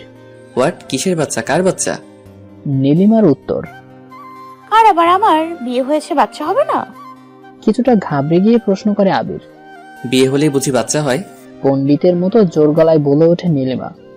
না না, শুধু বিয়ে হলেই হবে না, এক বিছানায় থাকতেও হয়। আমার এক ভাবিরও তো বাচ্চা হয়েছে বিয়ের পর। উনিও ভাইয়ের সাথে এক বিছানায় থাকতো। তার কয়দিন পরেই ওনার বমি হতো, মাথা ঘুরতো। এরপরে লাবিব হয়েছে। আমিও তো গতকাল বমি করছি। আমারও তো গাড়ি থেকে নামার সময় মাথা ঘুরছে। নীলিমা, কাল তুমি জার্নি করছিলা, আমার সাথে ঘুরতে গিয়েছিলা, তাই? পুরো কথা বলতে পারেনি আবির। তার আগেই গড়গড় করে বলতে থাকে নীলিমা, আমি মোটেও গাড়িতে উঠলে বমি করি না, মাথাও ঘুরায় না। আমার কেন জানি মনে হচ্ছে আমার পেটে বাবু আছে। বাচ্চা মেয়ের কথায় দম ফাটানো হাসি আসছিল আবিরের, কিন্তু হাসতে গেলে কারণ বলতে হবে পুচকিটাকে। আবির চাচ্ছে না বাচ্চা মেয়েটার মগজে পোকা ঢোকাতে, চাচ্ছে না বলেই হাসি আটকানোর জন্য অন্য পাশে ঘুরতেই নিচে পড়ে যায়। ছোট্ট একটা হাত আবির ওর চোখের সামনে দেখতে পায়। আনমনেই মুখে হাসি ফুটে ওঠে ওর। হাতটা ধরে আবির বিছানায় ওঠে, শুয়ে পড়ে। পাশাপাশি বালিশে দুজন শুয়ে আছে। নিশ্চুপ আবির পিচ্চি নীলিমার হাসি দেখছে। যখন থেকে পড়ে গেছে সে, তখন থেকেই হাসা শুরু। একটু একটু করে হাসি বাড়তেই আছে। এক পর্যায়ে শোয়া থেকে উঠে বসে হাসতে হাসতে হাসতে হাসতে পেট ব্যথা হয়ে গেছিল বোধহয়, তাই ও মাগো করে পেটে হাত দিয়ে মাঝখানে বিরতি নিয়েছিল। এখন আবার হাসা শুরু করেছে। হাসতে হাসতে পাশে রাখা কোলবালিশ জড়িয়ে ধরেছে আর বলছে, ও মাগো, এত বড় হয়েও পড়ে যায়। চুপ করো, ভদ্রতার রেশ মাত্র নাই ভেতরে। কারো বিপদ থেকে মানুষ হাসে? অনেকটা ধমকের স্বরে কথাটা বলে আবির। চুপ হয়ে যায় নীলিমা। অভিমানে নাক গালটা ফুলে গেছে নীলিমার। কিছুক্ষণ শুয়ে থেকে বিছানা থেকে উঠে চলে যায় সে। প্রথমে আবির ভাবছে হয়তো ওয়াশরুমে গেছে, কিন্তু 25 মিনিট অতিবাহিত হওয়ার পরও যখন নীলিমা ফেরেনি, তখন শোয়া থেকে উঠে কি করছে নীলিমা এটা দেখার জন্য ওয়াশরুমের দিকে পা বাড়ায়। নিশ্চুপ নীলিমাকে ওয়াশরুমের ঠিক পাশেই মাথা নিচু অবস্থায় দাঁড়িয়ে থাকতে দেখতে পায়। কাছে যায় আবির। ঠোঁট বাঁকিয়ে বালিকা নিঃশব্দে মন খারাপ করে দাঁড়িয়ে আছে নীলিমা, সাথে দাঁত দিয়ে নখও কাটছে। মৃদু হেসে কাছে যায় আবির। অনেকদিন হলো পিচ্চিদের কান্না দেখে না। আজ সেই কান্না দেখতে ইচ্ছে হচ্ছে, খুব ইচ্ছে হচ্ছে পিচ্চির ঠোঁট বাঁকানো কান্না দেখতে। আর তাই তো আদর করে কাছে টানার পরিবর্তে ধমক দেয় আবির। কত করে বলছি নখ দিয়ে নখ কাটবে না, তারপরও এরকম করছো। আমার কথা কি কানে যায় না? কেঁপে ওঠে নীলিমা। ছোট বাচ্চাদের মতোই মাথা উঁচু অবস্থায় থেকেই চোখটা ঘুরিয়ে আবিরের দিকে নেয়। আবিরের রাগান্বিত দৃষ্টি দেখে আবার নখ কাটায় ব্যস্ত হয়ে পড়ে নীলিমা। সেই সাথে ঠোঁট বাঁকিয়ে নিঃশব্দে কান্না। এক টানে বুকে নিয়ে আসে আবির নীলিমাকে, পিঠে মাথায় হাত বোলাতে থাকে। আদর পেয়ে থামার পরিবর্তে আহ্লাদে আরো ফুপিয়ে কেঁদে ওঠে। দিনগুলো এভাবেই কাটছিল হাসি আনন্দে, দুষ্টু মিষ্টি খুনসুটিতে। সেদিন ছিল বুধবার। নীলিমার মনটা প্রচন্ড খারাপ, কারণ পরদিনই ওর স্কুলের শেষ দিন, অথচ যেতে পারছে না। নীলিমাদের ব্যাচের বিদায় অনুষ্ঠান, যেহেতু বিদায় অনুষ্ঠান ফেব্রুয়ারির 21 তারিখ স্থির হয়েছে, তাই সব মেয়েরা আগে থেকেই ঠিক করে রেখেছিল সবাই মিলে একই রঙের শাড়ি, চুড়ি আর চুলগুলো খোপা করে তার সাথে বেলি ফুলের মালা পরে স্কুলে সমবেত হবে। নীলিমার মন খারাপ, কারণ একদিকে ও ঢাকায় আছে, অন্যদিকে ইচ্ছে থাকা সত্ত্বেও ও যেতে পারবে না, কারণ আবিরের কলেজে নাকি কি পরীক্ষা চলছে। আর না যাওয়ার সবচেয়ে বড় কারণ, ও শাড়ি পরতে পারে না। ও বাড়িতে আবিরের বোন আদিবা পরিয়ে দিয়েছিল, কিন্তু এখানে তো তেমন কেউ নেই। মন খারাপ করে নীলিমা যখন বাসায় বসে, তখন তার পাশে এসে আবির বসলো। মন খারাপ? মাথা নাড়ে নীলিমা, প্রশ্ন করে আবির, মন খারাপের কারণটা কি জানা যাবে? নীলিমা জানায়, কালকে বিদায়ী অনুষ্ঠান হবে আমাদের স্কুলে, অথচ আমি যেতে পারবো না। প্রশ্ন করে আবির, যেতে পারবে না মানে স্কুলের শেষ দিন আর তুমি যাবে না কেন? জবাব আসে, আপনার স্কুলে পরীক্ষা, কাল তো 11টার সময় অনুষ্ঠান শুরু হবে। পরীক্ষা শেষ, মন খারাপের কিছু নেই, গাড়ি আছে তো। তো আর সমস্যা কি? সকাল সকাল আমরা রওনা দিয়ে দিব। তারপরেও যেতে পারবো না। কেন? ওরা সবাই লাল সবুজের শাড়ি, লাল চুড়ি, খোপায় বেলি ফুলের মালা পরে আসবে। আমার তো আর ওদের মতো এত কিছু নেই। বোকা মেয়ে, এই জন্য কেউ মন খারাপ করে? আবির বসে থেকেই ফোন করে ওর বন্ধুর কাছে। বন্ধুকে নীলিমার শাড়ি, চুড়ি আর বেলি ফুলের মালার কথা বলে ফোনটা রেখে নীলিমার দিকে তাকায়। নীলিমা ফ্যাল দৃষ্টিতে আবিরের দিকে তাকিয়ে আছে। ব্যাস, বন্ধুকে বলে দিয়েছি ও নিয়ে আসবে, যেহেতু ও তোমাকে দেখেছে তাই ঠিকঠাক মাপে সবকিছু কিনবে, কোনো সমস্যা হবে না। এখন চলো তো, খিদে পেয়েছে খুব। আবির নীলিমা খাওয়া দাওয়া করে শুয়ে বসে থাকে। আসর নামাজটাও আদায় করে নিয়েছে, কিন্তু বন্ধু ফেরার কোনো নামই নেই। আবির ফোন করে বন্ধুকে, জিজ্ঞেস করে, কিরে, শাড়ি কি তৈরি করে আনছিস নাকি? এত দেরি কেন হচ্ছে? উত্তর দেয় জোবায়ের, ঠিকই ধরেছিস, তোরই করছি, তাই লেট হচ্ছে। তবে সেটা শাড়ি নয়, ব্লাউজ ম্যাচিং করে কাপড় কিনে বানিয়ে তবেই ফিরছি। এরে, আমি তো ভুলেই গিয়েছিলাম। বলেই জিভায় কামড় দেয় আবির। সন্ধ্যা 7টায় জোবায়ের শাড়ি, চুড়ি, বেলি ফুলের মালা, সেফটি পিন আর অন্যান্য প্রয়োজনীয় জিনিস আবিরের বাসায় পৌঁছে দিয়ে যায়। রাত্রি 10টার দিকে খাওয়া দাওয়া করে একটু শুয়েছিল আবির, তখনই ডাক দেয় নীলিমা। শুনছেন? আবির ফিরে তাকায় নীলিমার দিকে। কিছু বলবে? নীলিমা মাথা নিচু করে জবাব দেয়, আমি শাড়ি পরতে পারি না। বিছানা উঠে বসে আবির। পড়তে পারো না মানে? আমাদের বাসায় কিভাবে পড়েছিলা? মন খারাপ করে জবাব দেয়, এটা তো আমি এমনিই পরেছি, পরে দেখলেন না পরে গিয়েছিলাম, তারপর আদি বাপু পরিয়ে দিয়েছিল। কিন্তু এখন তোরা নেই। এই জন্যই বলছিলাম দরকার নেই যাওয়ার। আমি না হয় পরে একদিন গিয়ে অ্যাডমিট কার্ডটা নিয়ে আসবো। ধমক দেয় আবির। আবিরের ধমকে কেঁপে ওঠে নীলিমা। যাও, শাড়ি নিয়ে আসো। কোনো কথা না বলে তাড়াতাড়ি আলমারি থেকে শাড়ি বের করে আবিরের দিকে এগিয়ে দেয়। শুধু শাড়ি কেন, শাড়ির সাথে কি আর কিছু পরতে হয় না নাকি? আবারও নীলিমা তাড়াতাড়ি কাপড় বের করে এনে আবিরের সামনে দাঁড়ায়। আবির মুখে দুষ্ট হাসির রেখা টেনে বলে, ওগুলো কি আমি পরিয়ে দিব নাকি? এভাবে এগুলো আমার দিকে এগিয়ে দিচ্ছ যে? লজ্জায় মাথা নিচু করে ফেলে নীলিমা। মুখটা কেমন লাল হয়ে আছে। নীলিমার লজ্জা পাওয়া দেখে আবির রসিকতার স্বরে বলে, ও ম্যাডাম তাহলে চাচ্ছে আমি এগুলো পরিয়ে দেই, ওকে দাও। আবির মুখে দুষ্ট হাসি নিয়ে হাত বাড়াতেই আবিরের হাত থেকে শাড়ি নিয়ে দৌড় দেয় নীলিমা। আবির হাসতে হাসতে বিছানায় শুয়ে পড়ে। মিনিট 10 পর চেঞ্জ করে পরনে কোনো রকম শাড়িটা পেঁচিয়ে রুমে আসে নীলিমা। আয়নার সামনে দাঁড়িয়ে প্রায় ঘন্টা খানিকে ট্রাই করেও নীলিমা পারেনি ঠিক করে কুচি দিতে। না পেরে আয়নার দিকে রাগে চিরুনি ছুঁড়ে মারে। আর চোখে সবটা দেখছিল আবির। স্মিত হাসে এবার বিছানা থেকে নেমে নীলিমার কাছে যায়। আয়নার ভেতর দিয়ে আবিরকে দেখতে পেয়ে মলিন মুখে ঘুরে তাকালো নীলিমা। আমাকে দাও, আমি পরিয়ে দিচ্ছি। হাসি আটকিয়ে অনেকটা স্বাভাবিক ভঙ্গিতে আবির কথাটা বলে, আহারে মেয়েটা সহজ সরল বোকা শোকা, তাই তো দুষ্ট আবিরের কথাই রাজি হয়ে যায়। এগিয়ে যায় আবিরের দিকে, সুন্দর করে কুচি তুলে নীলিমার দিকে তাকায়। বোকা নীলিমা কিছু না বলে দাঁড়িয়ে আছে। প্রশ্ন করে আবির, গুজে দেই? নীলিমা মাথা নেড়ে হ্যাঁ সূচক সম্মতি জানায়। আবিরের চোখে মুখে রাজ্য জয়ের হাসি। কোনো কথা না বলে এই কুচিগুলো গুজে দিতে দিতে আবির নীলিমার দিকে তাকিয়ে হাসি দেয়। কেঁপে ওঠে নীলিমা। তারপরও আবিরের দিকে তাকিয়ে আবিরের সাথে তাল মিলিয়ে হাসি দেয়। প্রশ্ন করে নীলিমা, হয়েছে? আবির লক্ষ্য করেছে লজ্জায় নীলিমার চোখ মুখ কেমন অন্যরকম হয়ে গেছে। বিষয়টা আবির এনজয় করছে। আর তাই তো নীলিমার প্রশ্নের উত্তরে বলেনি হয়নি, সবে তো প্রস্তুতি ম্যাচ। আবির আবারও শাড়ি নিজ ইচ্ছাতে এলোমেলো করে শাড়িতে কুচি তুলতে থাকে। যতবার আবির কুচি গুজে দিচ্ছিল ততবারই শিউরে উঠছিল নীলিমা। পরেক্ষণে আবিরের সাথে তাল মিলিয়ে অকারণেই হেসে উঠছিল সেও। এখনো হয়নি? অনেকটা হাঁফিয়ে উঠে কথাটা বলে নীলিমা। উত্তর দেয়, হ্যাঁ, এদিকটা হয়ে গেছে, এবার উপরে ঠিক করতে হবে। আঁচলটা দাও তো। নীলিমা আমতা আমতা করে বলে। মানে? উত্তর দেয় আবির।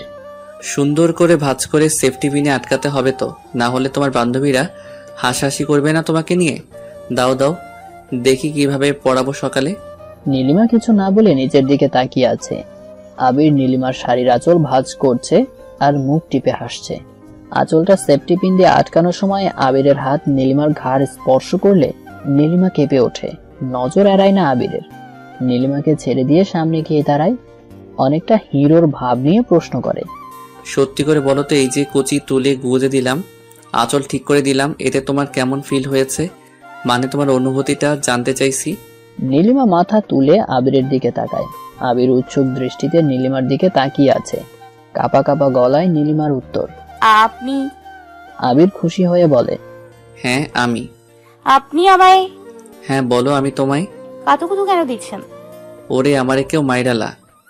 কথাটা বলেই ধপাস করে বিছানায় পড়ে যায় আবির। যাই হোক, পরের দিনও আবির নীলিমাকে নিজ হাতে শাড়ি চুড়ি পরিয়ে দিয়ে খোপায় বেলি ফুলের মালা গুজে দেয়। সকাল 10টা নাগাদ আবির নীলিমাকে নিয়ে নীলিমাদের বাসায় পৌঁছে। কোন রকম কুশল বিনিময় করেই আবিরকে আবার রওনা দিতে হয়। নীলিমাদের বাসা থেকে স্কুল খুব কাছেই, 7 মিনিটের পায়ে হাঁটা রাস্তা। গাড়ি নিয়ে যাওয়াতে 2 মিনিটও লাগেনি। নীলিমার আসার পূর্বেই ওর বান্ধবীরা জমায়েত হয়ে গেছে স্কুলে। নীলিমাকে দেখে দূর থেকে একটা হাসি দেয় তামান্না। ওই প্রথম নীলিমার আসার খবরটা সবাইকে দেয়। খবর শুনে দৌড়ে আসে সবাই। এসে জড়িয়ে ধরে কেঁদে দেয় একটা মেয়ে। আসলে অনেকগুলো দিন পর বান্ধবীকে পেয়েছে তো, তাই হয়তো চোখে জল এসে গেছে। ইতিমধ্যে গাড়ির চারপাশে ভিড় জমে গেছে। স্কুলের সবচেয়ে সেরা ছাত্রী, সবার প্রাণের নীলি এসেছে। সেই সংবাদ শুনে ক্লাস 7-8 এর বাচ্চারাও ছুটে আসে। কেউ কেউ তো দৌড়াদৌড়ি করছে আর বলছে, নীলিয়া পাইছে, আমাগো নীলিয়া পাইছে। মুহূর্তেই পুরো স্কুল কোলাহলে ছেয়ে যায়। ভিড় ঠেলে কাছে আসেন গ্রন্থাগারের শামিমা ম্যাম। সালাম দিয়ে কেমন আছেন জিজ্ঞেস করতে পারেনি নীলিমা। তার আগেই মাথায় হাত বুলিয়ে মিষ্টি হেসে গল্প জুড়ে দেন উনি।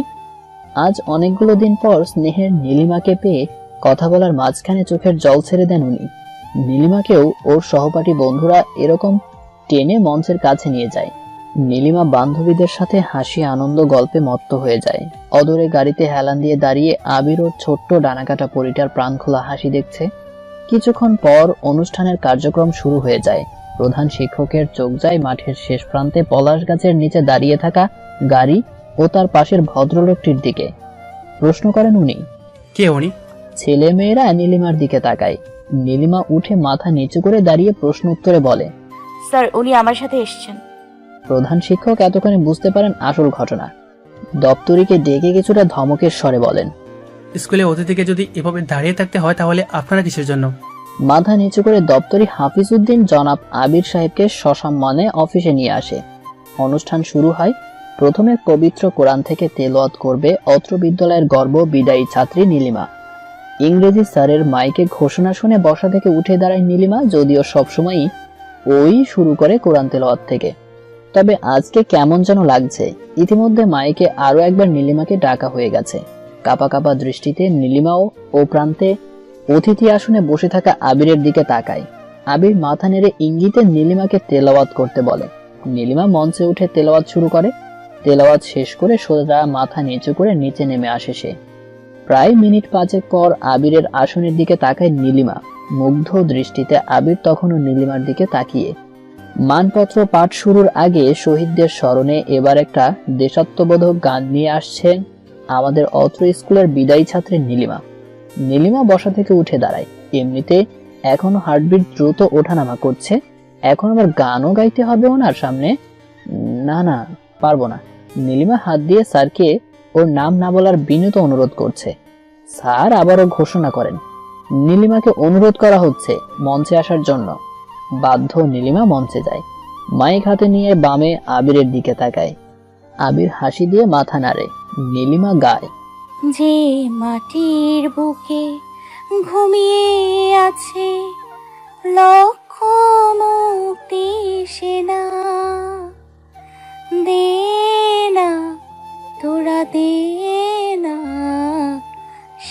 যে আমার অঙ্গে মাখিয়ে দে না। সবাই করজোরে হাততালি দিয়ে নীলিমাকে অভিনন্দন জানায়। তারপর একে একে সকল কার্যক্রম শেষ হয়ে যায়। সবাইকে মিষ্টি বিতরণ শেষে আলাদা করে পরীক্ষার্থীদের হাতে সুন্দর করে মিষ্টি প্যাক করে দেওয়া হয়। অফিস কক্ষে আবিরকেও যথাসাধ্য অতিথির মর্যাদা দেওয়া হয়। সবাইকে সালাম দিয়ে অ্যাডমিট কার্ড নিয়ে বিদায় হয় আবির ও নীলিমা। দেখতে দেখতে পরীক্ষার সন্নিকটে এসে যায়।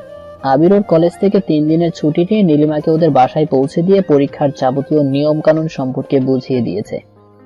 আসার আগে নীলিমার হাতে একটা ফোন দিয়ে আসে, যাতে করে জানতে পারে নীলিমা কখন কি করছে, কিভাবে পড়ছে। রাত্রিতে তাড়াতাড়ি ঘুমাতে এবং শেষ রাত্রিতে কল দিয়ে ঘুম থেকে তুলে আবির নীলিমাকে পড়তে বসাতো। পরীক্ষা শেষে রেজাল্ট দেয়। আবিরের দেখাশোনা এবং নীলিমার মেধার জোর ও আল্লাহর অশেষ রহমতে নীলিমা ভালো রেজাল্ট করে। পুরো বাংলাদেশ থেকে মেধাক্রমে নীলিমা প্রথম হয়।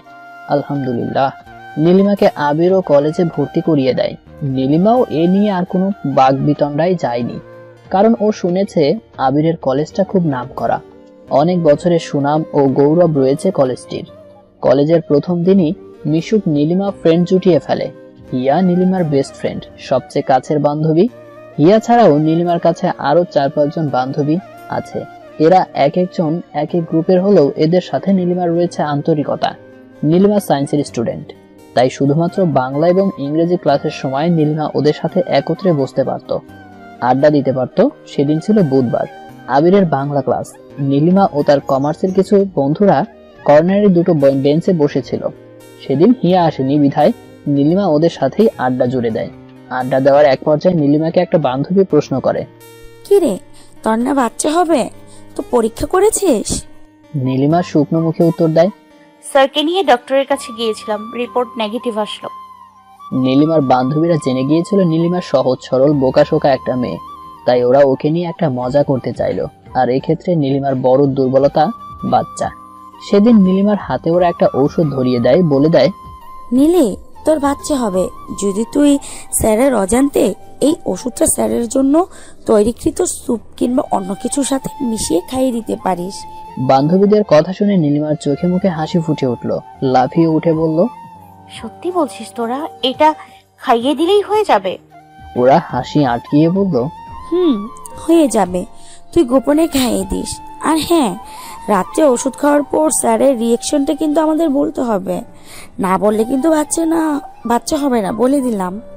নীলিমা হেসে বলে, আরে এই নিয়ে চিন্তা করিস না, আমি রাতেই ফোন করে জানাবো। স্কুল ছুটি শেষে আবিরের সাথে বাসায় চলে যায় নীলিমা। নীলিমার খুশি আর দেখে কে। বাসায় আসার পর থেকে একা একা শুয়ে হাসছে নীলিমা। আবির কিছু জিজ্ঞেস করলে বলে না।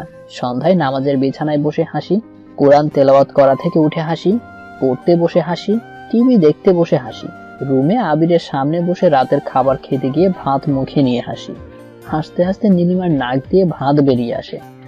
ও মা গো, ঝাল লাগছে, পানি পানি বলে চিৎকার করতে থাকে নীলিমা। পরীক্ষার খাতা দেখছিল আবির। বসা থেকে উঠে পানি আনার জন্য, খাবার টেবিলে রাখা পানির জগটা আনার জন্য জগে হাত দিতেই থমকে যায় আবির। জগের ঠিক পাশেই আবির পাউডার জাতীয় কিছু দেখতে পায়। ওইটা হাতে নিয়ে আবির রুমে যায়। আবিরের হাতে বান্ধবীদের দেয়া ঔষধটা দেখে ভয় চুপসে যায় নীলিমা। আবির বলার আগেই বসা থেকে মাথা নিচু করে দাঁড়িয়ে পড়ে। ধমকের স্বরে প্রশ্ন করে আবির, কি এটা কে দিয়েছে তোমাকে? নীলিমা কাপা গলায় জবাব দেয়, স্যার আমার কোনো দোষ নেই, ওরা আমায় দিয়েছে। ওরা কে আর কি কারণে দিয়েছে? দ্বিগুণ রেগে প্রশ্ন করে আবির। উত্তর দেয় নীলিমা, পপি, জোনাকি, ফাতেমা, ঝুমা, ওরা বলেছে আপনাকে একটা গোপনে স্যুপের সাথে খাইয়ে দিতে, তাহলে আপনি আমায় আদর করবেন, তবেই আমার বাচ্চা হবে। রাগে কাঁপতে থাকে আবির। ভেবেছিল বয়স বাড়ার সাথে সাথে ম্যাচুরিটিটাও চলে আসবে, বুঝতে শিখবে নীলিমা, কিন্তু তার হলো কই। কলেজে উঠেও একের পর এক যা ঘটিয়ে চলেছে আবিরের, তাতে তো মাথা নষ্ট হওয়ার উপক্রম। অন্যদিন মাথা ঠান্ডা করলেও আজ আবির পারেনি নিজেকে কন্ট্রোলে রাখতে। তাই তো ঔষধ বাইরে ফেলে দিয়ে এসে নীলিমাকে ঝাঁঝালো গলায় কড়া কথা শুনিয়ে দেয়। সেই সাথে বলে দেয়, ওদের সাথে যেন আর কখনো না দেখি তোমাকে।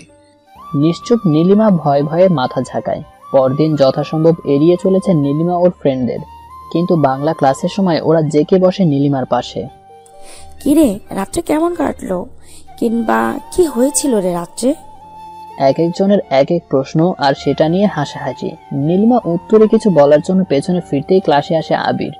ক্লাসে ঢুকেই আবির নীলিমাকে পেছনে তাকানো অবস্থায় দেখতে পায়। রাগে ফুঁসতে থাকে আবির। এটা দেখে নীলিমার ভেতরটা কেঁপে ওঠে, শুকিয়ে যায় গলা। আবির পড়া জিজ্ঞেস করলে সব গুলিয়ে ফেলে আবিরের লাল চোখ দেখে। বেঞ্চের উপর এক ঠ্যাঙায় আবির নীলিমা ও তার পড়া না পারা বান্ধবীদের দাঁড় করিয়ে রাখে।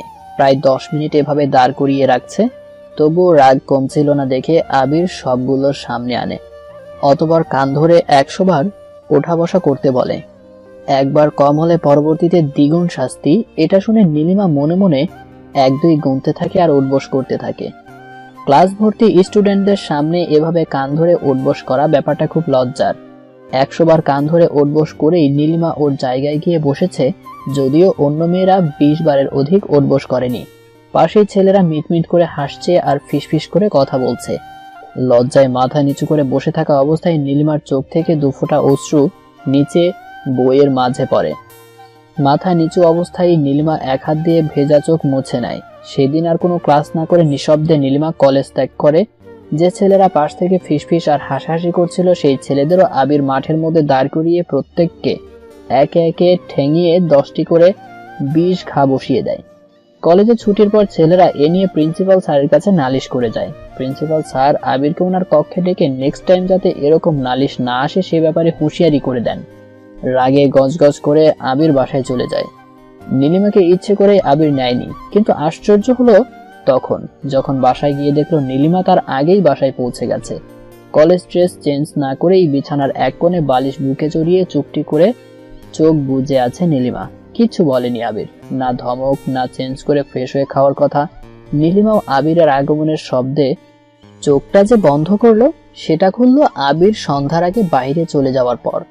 আবির বাইরে চলে গেলে উঠে বসে নীলিমা। চোখের পাশে শুকিয়ে যাওয়া অশ্রু রেখা মুছে ড্রেসটা চেঞ্জ করে নেয়। মাগরিবের আজান দিলে নামাজ পড়তে বসে। রাত্রি 8টার দিকে রাতের খাবারের জন্য রান্না বসানো হয়। আবির ফিরে আসে বাসায়। আজ আর কোনো পাগলামি করেনি নীলিমা।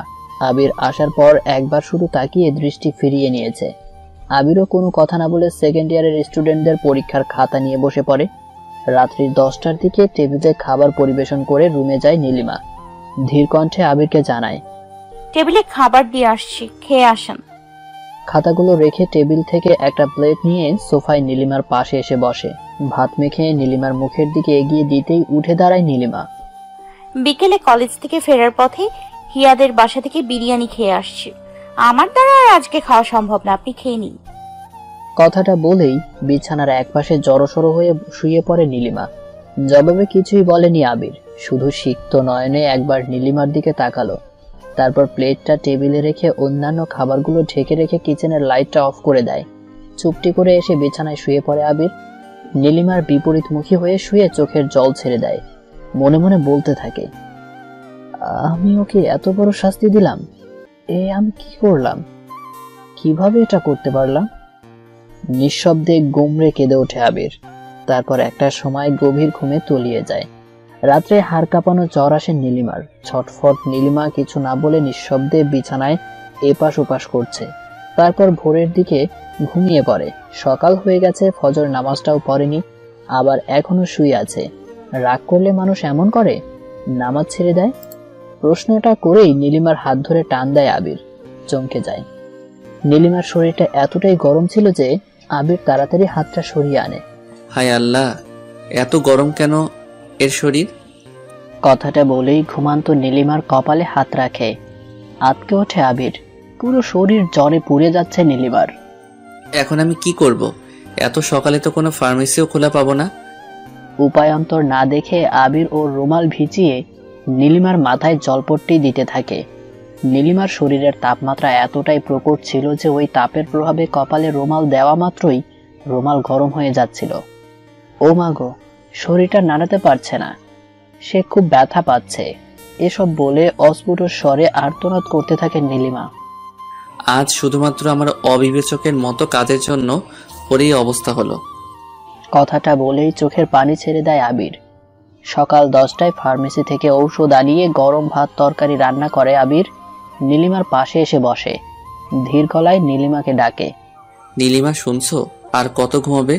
সকাল হয়েছে, উঠে পড়ো এবার। নীলিমা তাড়াতাড়ি করে উঠে বসে বিছানায়, ঘড়ির দিকে তাকিয়ে জিজ্ঞেস করে দিনের 10টা নাকি রাত্রের 9টা বাজে। শুকনো মুখে আবির জবাব দেয়, দিনের 10টা। সকালের নামাজটা দুজনেই ঘুমের জন্য মিস দিয়েছি। যাই হোক, পরে কাজা করে নিও। চলো এখন। নীলিমা ওর ঘাড় থেকে আবিরের হাতটা ছাড়িয়ে দেয়। আপনি আমায় এভাবে ধরে নিয়ে যাচ্ছেন যে, আমি কি যেতে পারি না নাকি? নরম স্বরে আবিরের জবাব। তোমার শরীরে জ্বর নীলিমা, পরে যেতে পারো। এখন কথা না বাড়িয়ে চলো তো। আবির পেছন থেকে নীলিমাকে জড়িয়ে ধরে নিয়ে যাচ্ছে, আর নীলিমা আবিরের চোখের দিকে তাকিয়ে কিছু একটা খুঁজছে। ওয়াশরুমে নিয়ে আবির নিজ হাতে নীলিমাকে ব্রাশ করিয়ে দিয়েছে, চোখে মুখে পানির ছিটা দিয়ে দিয়েছে। তারপর আবির ওর কাঁধে রাখা তোয়ালে দিয়ে ভেজা মুখটাও মুছিয়ে দিয়েছে। হুন্নে হয়ে নীলিমা তখন আবিরের চোখে মুখে কিছু একটা খুঁজে চলেছে। ওয়াশরুম থেকে ফিরে এসে নিজ হাতে আবির যখন নীলিমাকে খাইয়ে দিচ্ছিল, তখন নীলিমা আবিরের চোখের দিকে তাকিয়ে কিছু একটা খুঁজছিল। ট্যাবলেটের পাতা থেকে আবির যখন ট্যাবলেট বের করছিল, তখন সেদিকে তাকিয়ে নিঃশব্দে হেসে দেয় নীলিমা। মনে মনে চিৎকার দিয়ে নীলিমা ওর ভেতরের সত্তাকে জানান দেয়, নীলি, পেরেছিস তুই? তুই পেরেছিস নীলি, তুই পেরেছিস, তুই পেরেছিস। যে চোখে একদিন তুই তোর জন্য ঘৃণা দেখতে পেয়েছিলি, আর সেই চোখেই তোর জন্য ভালোবাসার অথই সাগর দেখতে পাচ্ছিস। তুই আসলেই পেরেছিস নীলি। সেদিনের পর থেকে নীলিমা পাল্টে যায়, ঘোর পাল্টে যায়। আগের সেই বাচ্চা বাচ্চা ভাবটি আর ওর মধ্যে নেই। আগের মতো আর পাগলামিও করে না কারণে অকারণে আবিরকে জ্বালাতন। অতিবাহিত হয়ে গেল অনেকগুলো বছর। সেদিনের সেই ঘটনা, কলেজে কান ধরে ওঠবোস করানোর দিন, আবির ওর নীলিমাকে হারিয়ে ফেলেছে সেই আগের বাচ্চা নীলিকে। ওর নীলি এখন আর আগের মতো হাসে না, বাচ্চাদের মতো আসে না ছুটে ওর কাছে। কাছ থেকে টেনে নিয়ে বলে না, চলুন না ডাক্তারের কাছে যাই, বাবুটার বয়স কত হয়েছে জেনে আসি। এখন আর কেউ চশমা চুরি করে নিজের চোখে দিয়ে রাখে না। সর্বোপরি আবির এখন আর কাউকে ধমকাতে পারে না। পারবে কিভাবে? ওর নীলির দিন যে এখন মেডিকেল কলেজের হোস্টেলে পড়াশোনা করে কাটে। মাসে কোনো একদিন মন চাইলে আসে, সাথে সাথে আবার চলেও যায়। যে একটু সময়ের জন্য আবির নীলিমাকে পায়, সে সময়টুকু আবিরের নীলিমাকে চিনতে চিনতেই চলে যায়। নীলিমা চলে গেলে মনকে প্রশ্ন করে আবির, এ আমার সেই নীলি তো, যে একসময় আমি ধমক না দিলে খেত না? এ আমার সেই নীলি তো, একটু ব্যস্ত থাকলে যে বলতো বুঝি তো, আমার দিকে তাকাতে এখন আর ভালো লাগে না, তাই ব্যস্ততার বাহানায় দূরে থাকুন। নীলিমা যে সময়টা হোস্টেলে বান্ধবীদের আনন্দে দিন কাটাতো, আর আবির সে সময়টা একাকী অন্ধকারে বসে চোখের জল ফেলে কাটিয়ে দিত। কোর্স শেষে নীলিমা হোস্টেল ছেড়ে দেয়, বান্ধবীদের থেকে বিদায় নিয়ে বাসায় ফেরে। দুদিন পরই আবার ইন্টার্নির জন্য নীলিমাকে চট্টগ্রাম যেতে হবে। সেখানকার হৃদরোগ ইনস্টিটিউট থেকে ইন্টার্নি শেষ, তবেই ঢাকায় ফিরবে। ব্যস্ত নীলিমা বিরামহীন ভাবে যখন ওর জিনিসপত্র গোছাচ্ছে, আবির তখন চুপিসারে বারান্দার এক কোণে দাঁড়িয়ে নীলিমার ডায়েরির পাতায় চোখ বুলায়, যেখানে লেখা, যে রাত্রি থেকে একজন নারী ও একজন পুরুষের এক নবজীবনের সূচনা ঘটে। অভিনয়টা শুরু ঠিক তার পরের দিন থেকে। একটা মেয়ে নিজের বাবা মা ভাই বোন আত্মীয় পরিজন সবাইকে ছেড়ে শূন্য হাতে শ্বশুরবাড়িতে পা রাখে। সবাইকে ছেড়ে চলে আসলেও তার দুচোখ ভরা স্বপ্ন আঁকা থাকে অচেনা মানুষটিকে ঘিরে, যাকে সে কখনো দেখেনি, চেনেনি, জানেনি। আমিও তার ব্যতিক্রম ছিলাম না। বাবাকে হারিয়ে একরকম বাধ্য হয়ে পরিস্থিতির চাপে পড়ে যখন বিয়ের পিঁড়িতে বসলাম, তখন চোখ ভর্তি স্বপ্ন ছিল সেই অদেখা রাজকুমারকে ঘিরে, এক মাস্টার মশাইকে নিয়ে, আমার আবিরকে নিয়ে। 7 দিনে একটু একটু করে যে স্বপ্ন আমি আমার বুকে লালন করেছিলাম, সেই লালিত স্বপ্ন নিমিষেই ভেঙে তছনছ হয়ে যায় ওর ভয়ানক সেই ফুলশয্যার রাত্রিতে, ওর কথার করাল গ্রাসে। ভালোবেসে বুকে টানার পরিবর্তে ও আমায় তাড়িয়ে দিয়েছিল সেদিন। শারীরিক আঘাত নয়, সে ওর অপ্রিয় কিছু কথা তরোয়াল দ্বারা আমায় আঘাত করেছিল। আমার দিকে চাদর বালিশ ছুঁড়ে দিয়ে দেখিয়ে দিয়েছিল আমার সঠিক স্থানটা। যা আমি কখনো অন্যায় কিছু সহ্য করিনি, সেই আমি চুপটি করে রুমের এক কোণে শুয়ে পড়লাম। চোখ থেকে পানি পড়েছে, কিন্তু ভেঙে পড়িনি। পরের দিন যখন ও আমার দিকে তাকিয়ে এক পৈশাচিক হাসি দিয়ে বলল, অভিনয়টা তাহলে ভালোই পারো, আমিও এটাই চাই। তখন মনে মনে একটাই প্রতিজ্ঞা করেছিলাম, যে চোখে আজ আমার জন্য একরাশ ঘৃণা দেখছি, সেই চোখে একদিন আমার জন্য ভালোবাসার অথৈ সাগর দেখতে চাই। সেদিন থেকেই শুরু হলো অভিনয়ের পালা। কত বোকাই না ও, যে আমি অজপাড়া গায়ে বেড়ে উঠেছি তাকেই কিনা বাচ্চা হওয়ার কারণ শিখাতে আসে। ওরে, তোদের মতো শহুরের ছেলে মেয়েদের চেয়ে আমরা গ্রামের ছেলেমেয়েরা এদিক দিয়ে এক ধাপ এগিয়ে।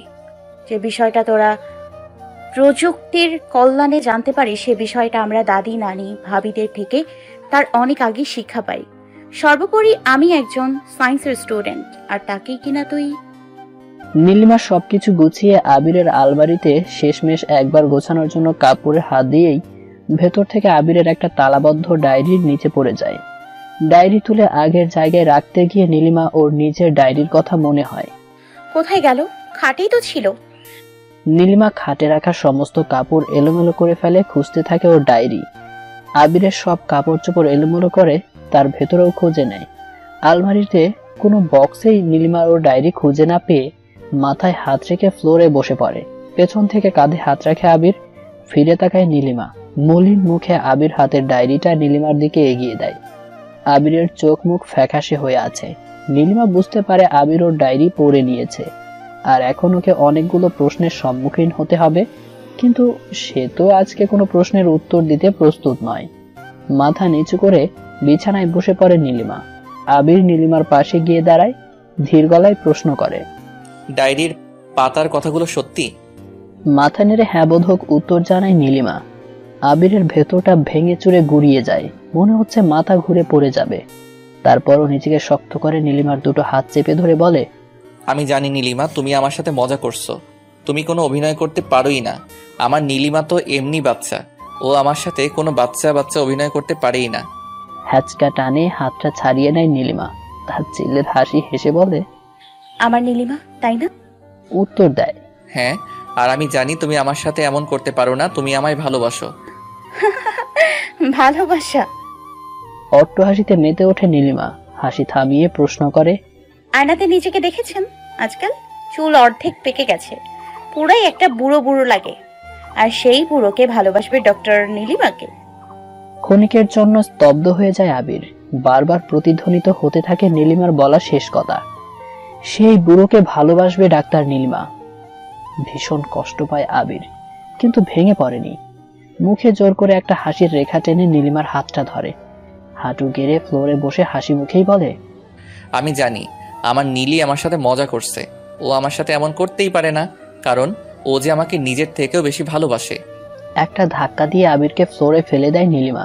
তাচ্ছিল্যের হাসি হেসে বলে, ভালোবাসা সে তো ফুলশয্যার রাতেই মরে গেছে। ফ্লোর থেকে উঠে দাঁড়ায় আবির। নীলিমার সামনে দাঁড়িয়ে ওর দুগাল স্পর্শ করে বলে, আমি জানি তো তুমি এসব রাগ করে বলছো, অভিমান থেকে বলছো। হাত দুটো ছাড়িয়ে দেয় নীলিমা। আবিরের চোখে চোখ রেখে বলে, অভিমান সে তো তার সাথেই মানায় যাকে মন থেকে ভালোবাসা যায়। এমন কেন করছো? একটু শান্ত হও তুমি। এই কথা শুনে আবিরের কাছে চলে আসে নীলিমা।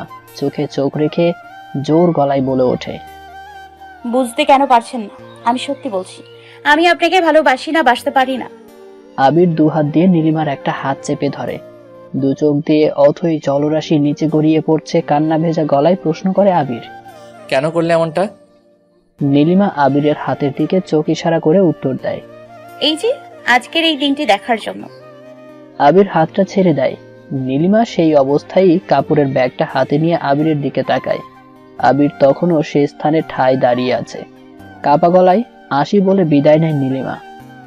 আবিরের রুম থেকে বেরিয়ে নিচে রাস্তায় গিয়ে সরাসরি রিকশায় উঠে পড়ে নীলিমা।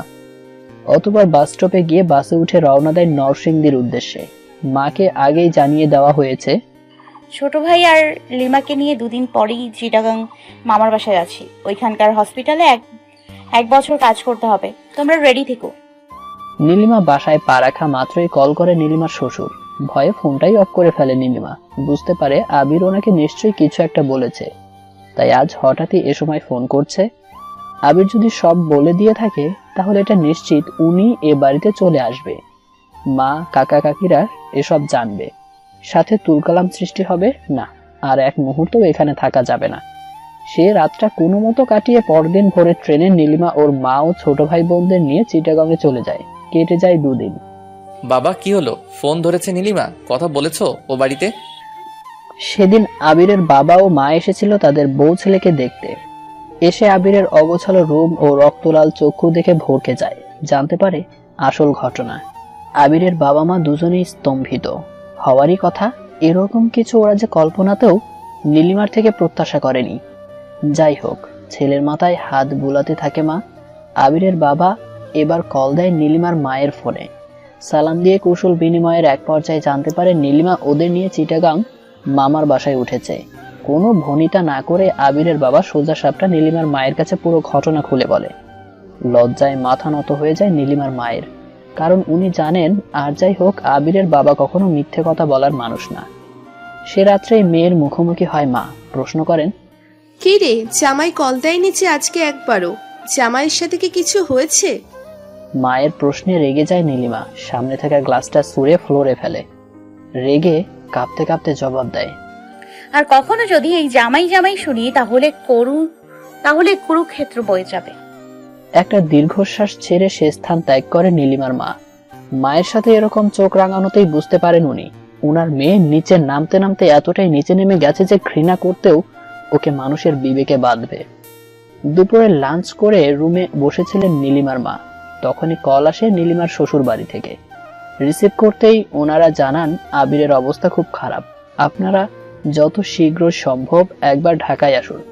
হসপিটাল থেকে কেবল ফিরছিল নীলিমা ড্রেসটা চেঞ্জ করে, জরুরি একটা কাজে খাতা কলম নিয়ে বসেছিল। ঠিক তখনই রুমে মায়ের আগমন। অনেকটা ঝাঁঝালো গলায় বলে ওঠেন, নবাবজাদি, কলম ঘোরাতে হবে না, আগে আমার সাথে ঢাকায় চল। রাগ উঠে যায় নীলিমার, অনেকটা জোর গলায় কলম নাড়িয়ে অসময়ে রুমে আসা এবং নবাবজাদি কথাটা বলার জন্য মাকে কতগুলো তিক্ত কথা শুনিয়ে দেয়। মাথায় রক্ত উঠে যায় নীলিমার মায়ের। ড্রেসিং টেবিলের উপর পড়ে থাকা ধারালো ছুরি হাতে এগিয়ে যায় মেয়ের দিকে। এক হাত দিয়ে নীলিমার হাতটা টেবিলের উপর চেপে ধরে, তারপর আরেক হাতে রাখা ছুরিটা আঙ্গুলের উপর চেপে ধরে নীলিমার মা। দাঁতে দাঁত চেপে শরীরের সবটুকু ভর দিয়ে মা তার মেয়ের আঙ্গুলের ছুরিটা চেপে ধরে। রাগে জ্ঞানশূন্য মায়ের কানে মেয়ের আর্তনাদ না পৌঁছালো পাশের রুমে ভাই বোন এবং মামির কানে ঠিকই পৌঁছে। চিৎকার শুনে দৌড়ে আসে ওরা। ততক্ষণে যা হওয়ার তা হয়ে গেছে।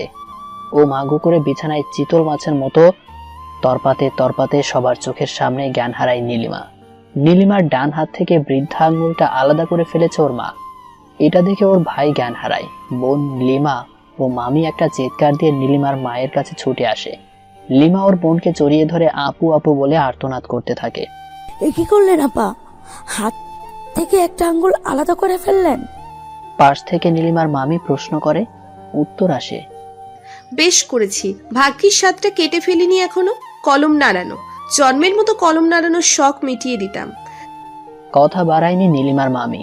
লিমাকে সাথে করে নীলিমাকে ধরে সিএনজিতে করে হসপিটালে নিয়ে যায়। ততক্ষণে জ্ঞান ফেরে নীলিমার ছোট ভাইটার। মায়ের দিকে একরাশ ঘৃণার চোখে একবার তাকিয়ে মামাতো ভাইয়ের সঙ্গে সেও ছুটতে থাকে হসপিটালের উদ্দেশ্যে। জ্ঞান ফেরে নীলিমার। প্রয়োজনীয় চিকিৎসা শেষে রাত্রি 11টায় বাসায় নিয়ে আসা হয় ওকে। পরদিন ভোরবেলা একরকম জোর করে নীলিমার ছোট 2 ভাই বোন নিয়ে ওর মা ঢাকার উদ্দেশ্যে রওনা দেয়। আসার আগে একমাত্র ছোট ভাই ও ভাবিকে মেয়ের কৃতকর্ম সম্পর্কে সবকিছু জানিয়ে আসেন। এত অসুস্থতার খবর পাওয়া সত্ত্বেও নীলিমা আসেনি। এটা শুনে আবির বুঝে যায় নীলিমার জীবনে ওর স্থানটা কোথায়। নীলিমা চলে যাওয়ার পর আবির প্রায় পাগল হয়ে গিয়েছিল। বাসায় চিৎকার করে কেঁদে উঠত। পরিপূর্ণ জীবনে হঠাৎ বিশাল শূন্যতাও সামলে উঠতে পারছিল না। বন্ধুরা এসে ওকে সান্ত্বনা দিতে লাগলো, কিন্তু কোনো সান্ত্বনা ওকে বাঁধতে পারলো না। আবির কলেজ থেকে ছুটি নিল। সোহরাওয়ার্দী উদ্যান, রমনা পার্ক, চন্দ্রিমা উদ্যানে একা একা ঘুরতে লাগলো। আবার শিক্ষকতা শুরু করলো। প্রথমে প্রতিটি কাজে ভুল হতো, পরে আস্তে আস্তে সব ঠিক হতে লাগলো। আবির স্বাভাবিক হতে লাগলো। 2 বছর পর আবিরের ফোনে একটা কল এলো। রিসিভ করে হ্যালো বলতেই নারী কণ্ঠে বলল, কেমন আছো? চিনতে অসুবিধা হয়নি, এ নীলিমা। উত্তর দিল আবির, ভালো। ওপাশ থেকে ভেসে এলো, সরি। পুরনো ক্ষতকে নতুন করে জাগানোর কোনো ইচ্ছেই আবিরের ছিল না। তাই তো কল কেটে ফোনটা বন্ধ করে ফেলল। অপর প্রান্তে অন্ধকার রুমে হু হু করে কেঁদে উঠল নীলিমা। গত 1 বছর ধরে নীলিমা ঢাকা শহরে, একই শহরেই দুজনের বসবাস, অথচ নীলিমা পারছে না আবিরের সামনে গিয়ে দাঁড়াতে, এতদিন ধরে জমিয়ে রাখা মনের অব্যক্ত কথাগুলো বলতে। হয়তো আর কখনো বলাই হবে না।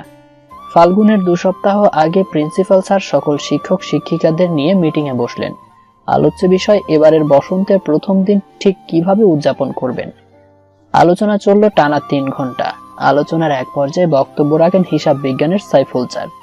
উনি চান কলেজে এবার বসন্ত উৎসবের পাশাপাশি প্রাক্তন ছাত্রছাত্রীদের পুনর্মিলনের ব্যবস্থা হোক।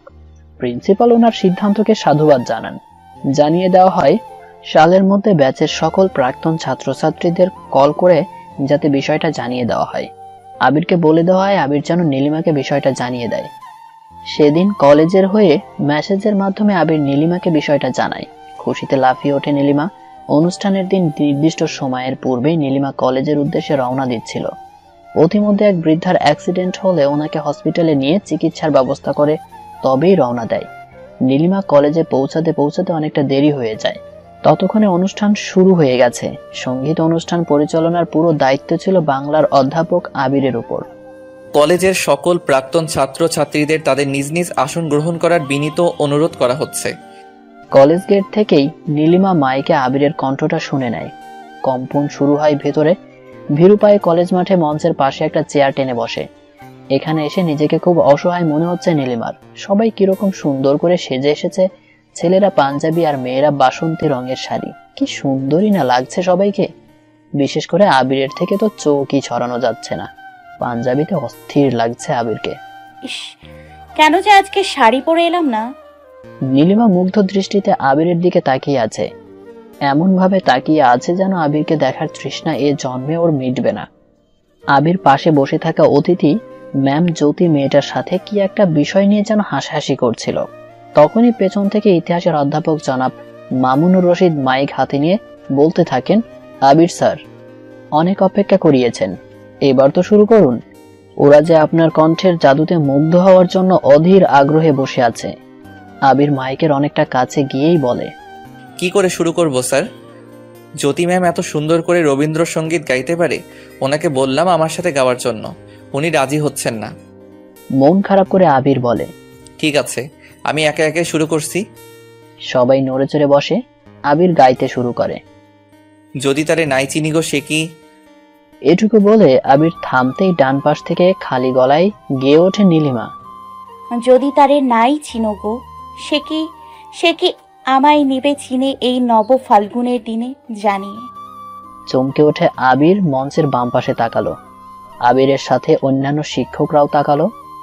রুগ্ন দেহ, মলিন চেহারার নীলিমাকে চিনে নিতে একটু কষ্ট হচ্ছিল আবিরের। 2 বছরের মানুষ এতটা বদলে যেতে পারে সেটি নীলিমাকে না দেখলে আবির বোধহয় জানতেই পারত না। শুকিয়ে আগের চেয়ে লম্বা হয়ে গেছে। চোখের নিচে কালো দাগ পড়ে গেছে। দাঁতগুলো কেমন ভেসে গেছে। না চাইতেই আবিরের ভেতর থেকে একটা দীর্ঘ শ্বাস বেরিয়ে আসে।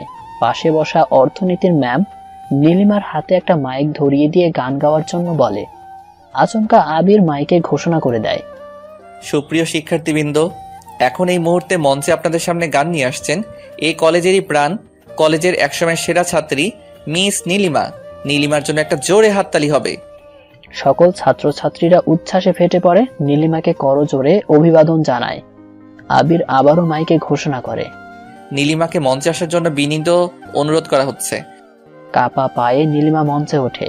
ভীরু চোখে আবিরের দিকে তাকায়। মাইকটা মুখের সামনে নিয়ে গাইতে শুরু করে। গান শেষে মঞ্চ থেকে নেমে দৌড়ে কলেজ মাঠ ছেড়ে পালায় নীলিমা।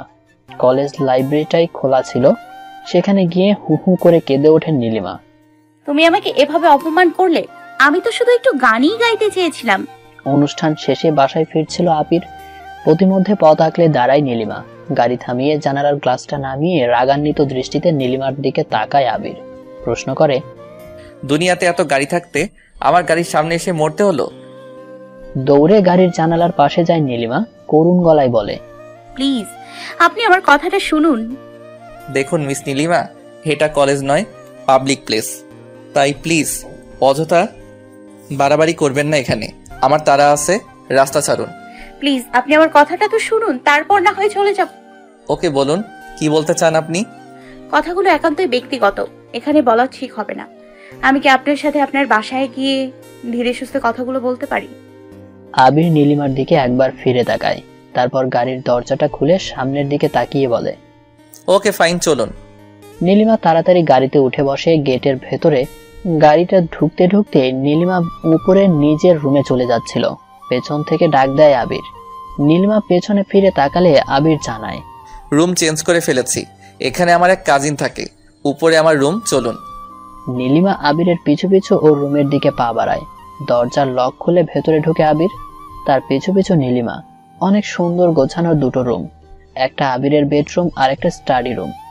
নীলিমাকে আবির স্টাডি রুমে বসার অনুমতি দিয়ে নিজে বেডরুমে চলে যায়। মিনিট 5 পর ফ্রেশ হয়ে ফিরে আসে আবির। স্টাডি রুমে একজন বসা যাবে এরকম একটা ছোট্ট সোফা আছে। আবির সেখানে বসে নীলিমার দিকে জিজ্ঞাসু দৃষ্টিতে তাকায়। নীলিমা কিছু না বলে চুপসে বসে আছে। ভ্রু কুঁচকে প্রশ্ন করে আবির, কি হলো বলুন, কি বলতে চান? নীলিমা বার কয়েক বলতে গিয়েও আটকে যায়, পারেনি বলতে। অতিবাহিত হয়ে যায় 30 মিনিটেরও অধিক সময়। এরই মধ্যে আবিরের স্টুডেন্টরা এসে যায়। বিরক্তির দৃষ্টিতে নীলিমার দিকে একবার তাকিয়ে সোফা থেকে উঠে ওদের পড়াতে চলে যায় আবির। ঘন্টাখানেক পর ওদের বিদায় দিয়ে স্টাডি রুমে ঢোকে আবির। নীলিমাকে দেখে ভ্রু কুঁচকে আবারও বলে ওঠে, আপনি এখন এখানে বসে আছেন যে? করুণ গলায় উত্তর দেয় নীলিমা, আমার কথাটা যে বলা হয়নি আপনাকে। স্বাভাবিক হওয়ার বৃথা চেষ্টা করে আবির। জি বলুন, কি বলতে চান?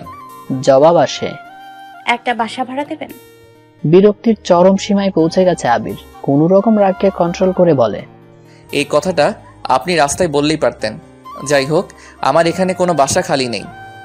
কথাটা বলে হনহনিয়ে রুম থেকে বেরিয়ে ওয়াশরুমে চলে যায় আবির। ওয়াশরুম থেকে মাগরিবের নামাজের জন্য ওযু করে ফিরে এসে দেখে নীলিমা তখনও সে স্থানে ঠায় দাঁড়িয়ে। দাঁতে দাঁত চেপে প্রশ্ন করে আবির, সন্ধ্যা হয়ে গেছে, আপনি এখন এখান থেকে যাচ্ছেন না যে? মাথা নিচু করে জবাব দেয় নীলিমা, আজ রাতে কি এখানে থাকতে পারি আমি? অবাকের চরম সীমায় আবির। হোয়াট? কেঁপে ওঠে নীলিমা, আমতা আমতা করে বলতে থাকে, না মানে আমি যে বাসায় থাকি সে বাসাটা এখান থেকে মাইল 3 দূরে। ওই এলাকার ছেলেরা খুব খারাপ, দিনে দুপুরে রাস্তাঘাটে মেয়েদের জ্বালাতন করে। তাই আজ রাতটা যদি আমাকে এখানে থাকতে দিতেন। ঠিক আছে থাকুন, তবে আজ রাতটাই, কাল সকালে উঠে যাতে স্টাডি রুমটা পরিষ্কার দেখি। নীলিমা মাথা ঝাঁকিয়ে সম্মতি জানায়। পরের দিন সকালবেলা অটোরিকশায় ক্রিং ক্রিং আওয়াজে ঘুম ভাঙে আবিরের।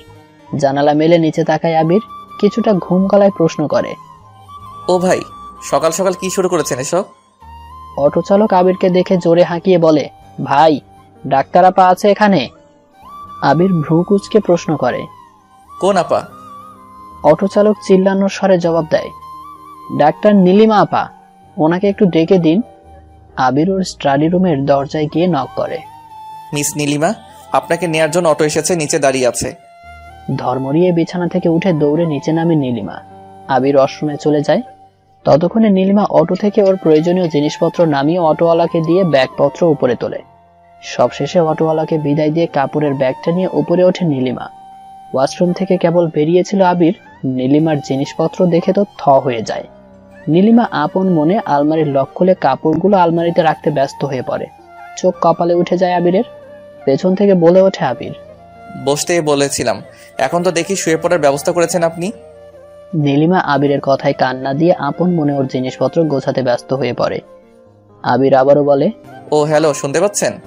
ভ্রু কুঁচকে ফিরে তাকায় নীলিমা। আবিরের প্রশ্নের উত্তর না দিয়ে পাল্টা প্রশ্ন করে, এভাবে জ্বালাতন করছেন কেন? রেগে যায় আবির। হোয়াট? কি বলছেন আপনি? আমি আপনাকে জ্বালাচ্ছি? শান্ত গলায় নীলিমার জবাব, তা নয় তো কি, দেখতেই পাচ্ছেন আমি ব্যস্ত আছি, তারপরেও ষাঁড়ের মতো চিল্লিয়েই যাচ্ছেন। কি বললেন আপনি? আমি ষাঁড়? আগের চেয়ে দ্বিগুণ রেগে দাঁতে দাঁত চেপে প্রশ্ন করে আবির। আলমারিটা বন্ধ করে ফিরে তাকায় নীলিমা। কোমরে হাত রেখে রাগী মুডে জবাব দেয়, না, আপনি ষাঁড় নন, ষাঁড়ের মতো। উফ, যা বাচালের পাল্লায় পড়লাম না। কথাটা বলে হাতে ঝাড়ু নিয়ে নীলিমা আবিরের স্টাডি রুমে চলে যাচ্ছিল। পথ আগলে দাঁড়ায় আবির। নীলিমার রাগান্বিত দৃষ্টিতে তাকিয়ে প্রশ্ন করে, আমি বাচাল? উত্তর দেয় নীলিমা, আপনি শুধু বাচাল নয়, আপনি সাংঘাতিক রকমের খাটাসো। বটে। নীলিমার ঝাড়ু নামিয়ে কথা বলা দেখে সে স্থান ছেড়ে চলে যাচ্ছিল আবির। খাটাস শব্দটা শুনে আবার ফিরে আসলো। কি বললেন, আমি খাটাস? অনেকটা রাগান্বিত ভঙ্গিতে দাঁতের দাঁত চেপে পাল্টা প্রশ্ন করলো নীলিমা। ভাই, আপনি আমায় সত্যি করে একটা কথা বলবেন, আপনি কি জন্ম থেকেই এরকম টাইপের? আবিরের রাগটা চরম পর্যায়ে পৌঁছে যায় এবার। আপনার সাহস তো কম নয়, আপনি এখন আমার জন্মের দোষ দিচ্ছেন। উত্তর দেয় নীলিমা। উল্টাপাল্টা বলছেন কেন?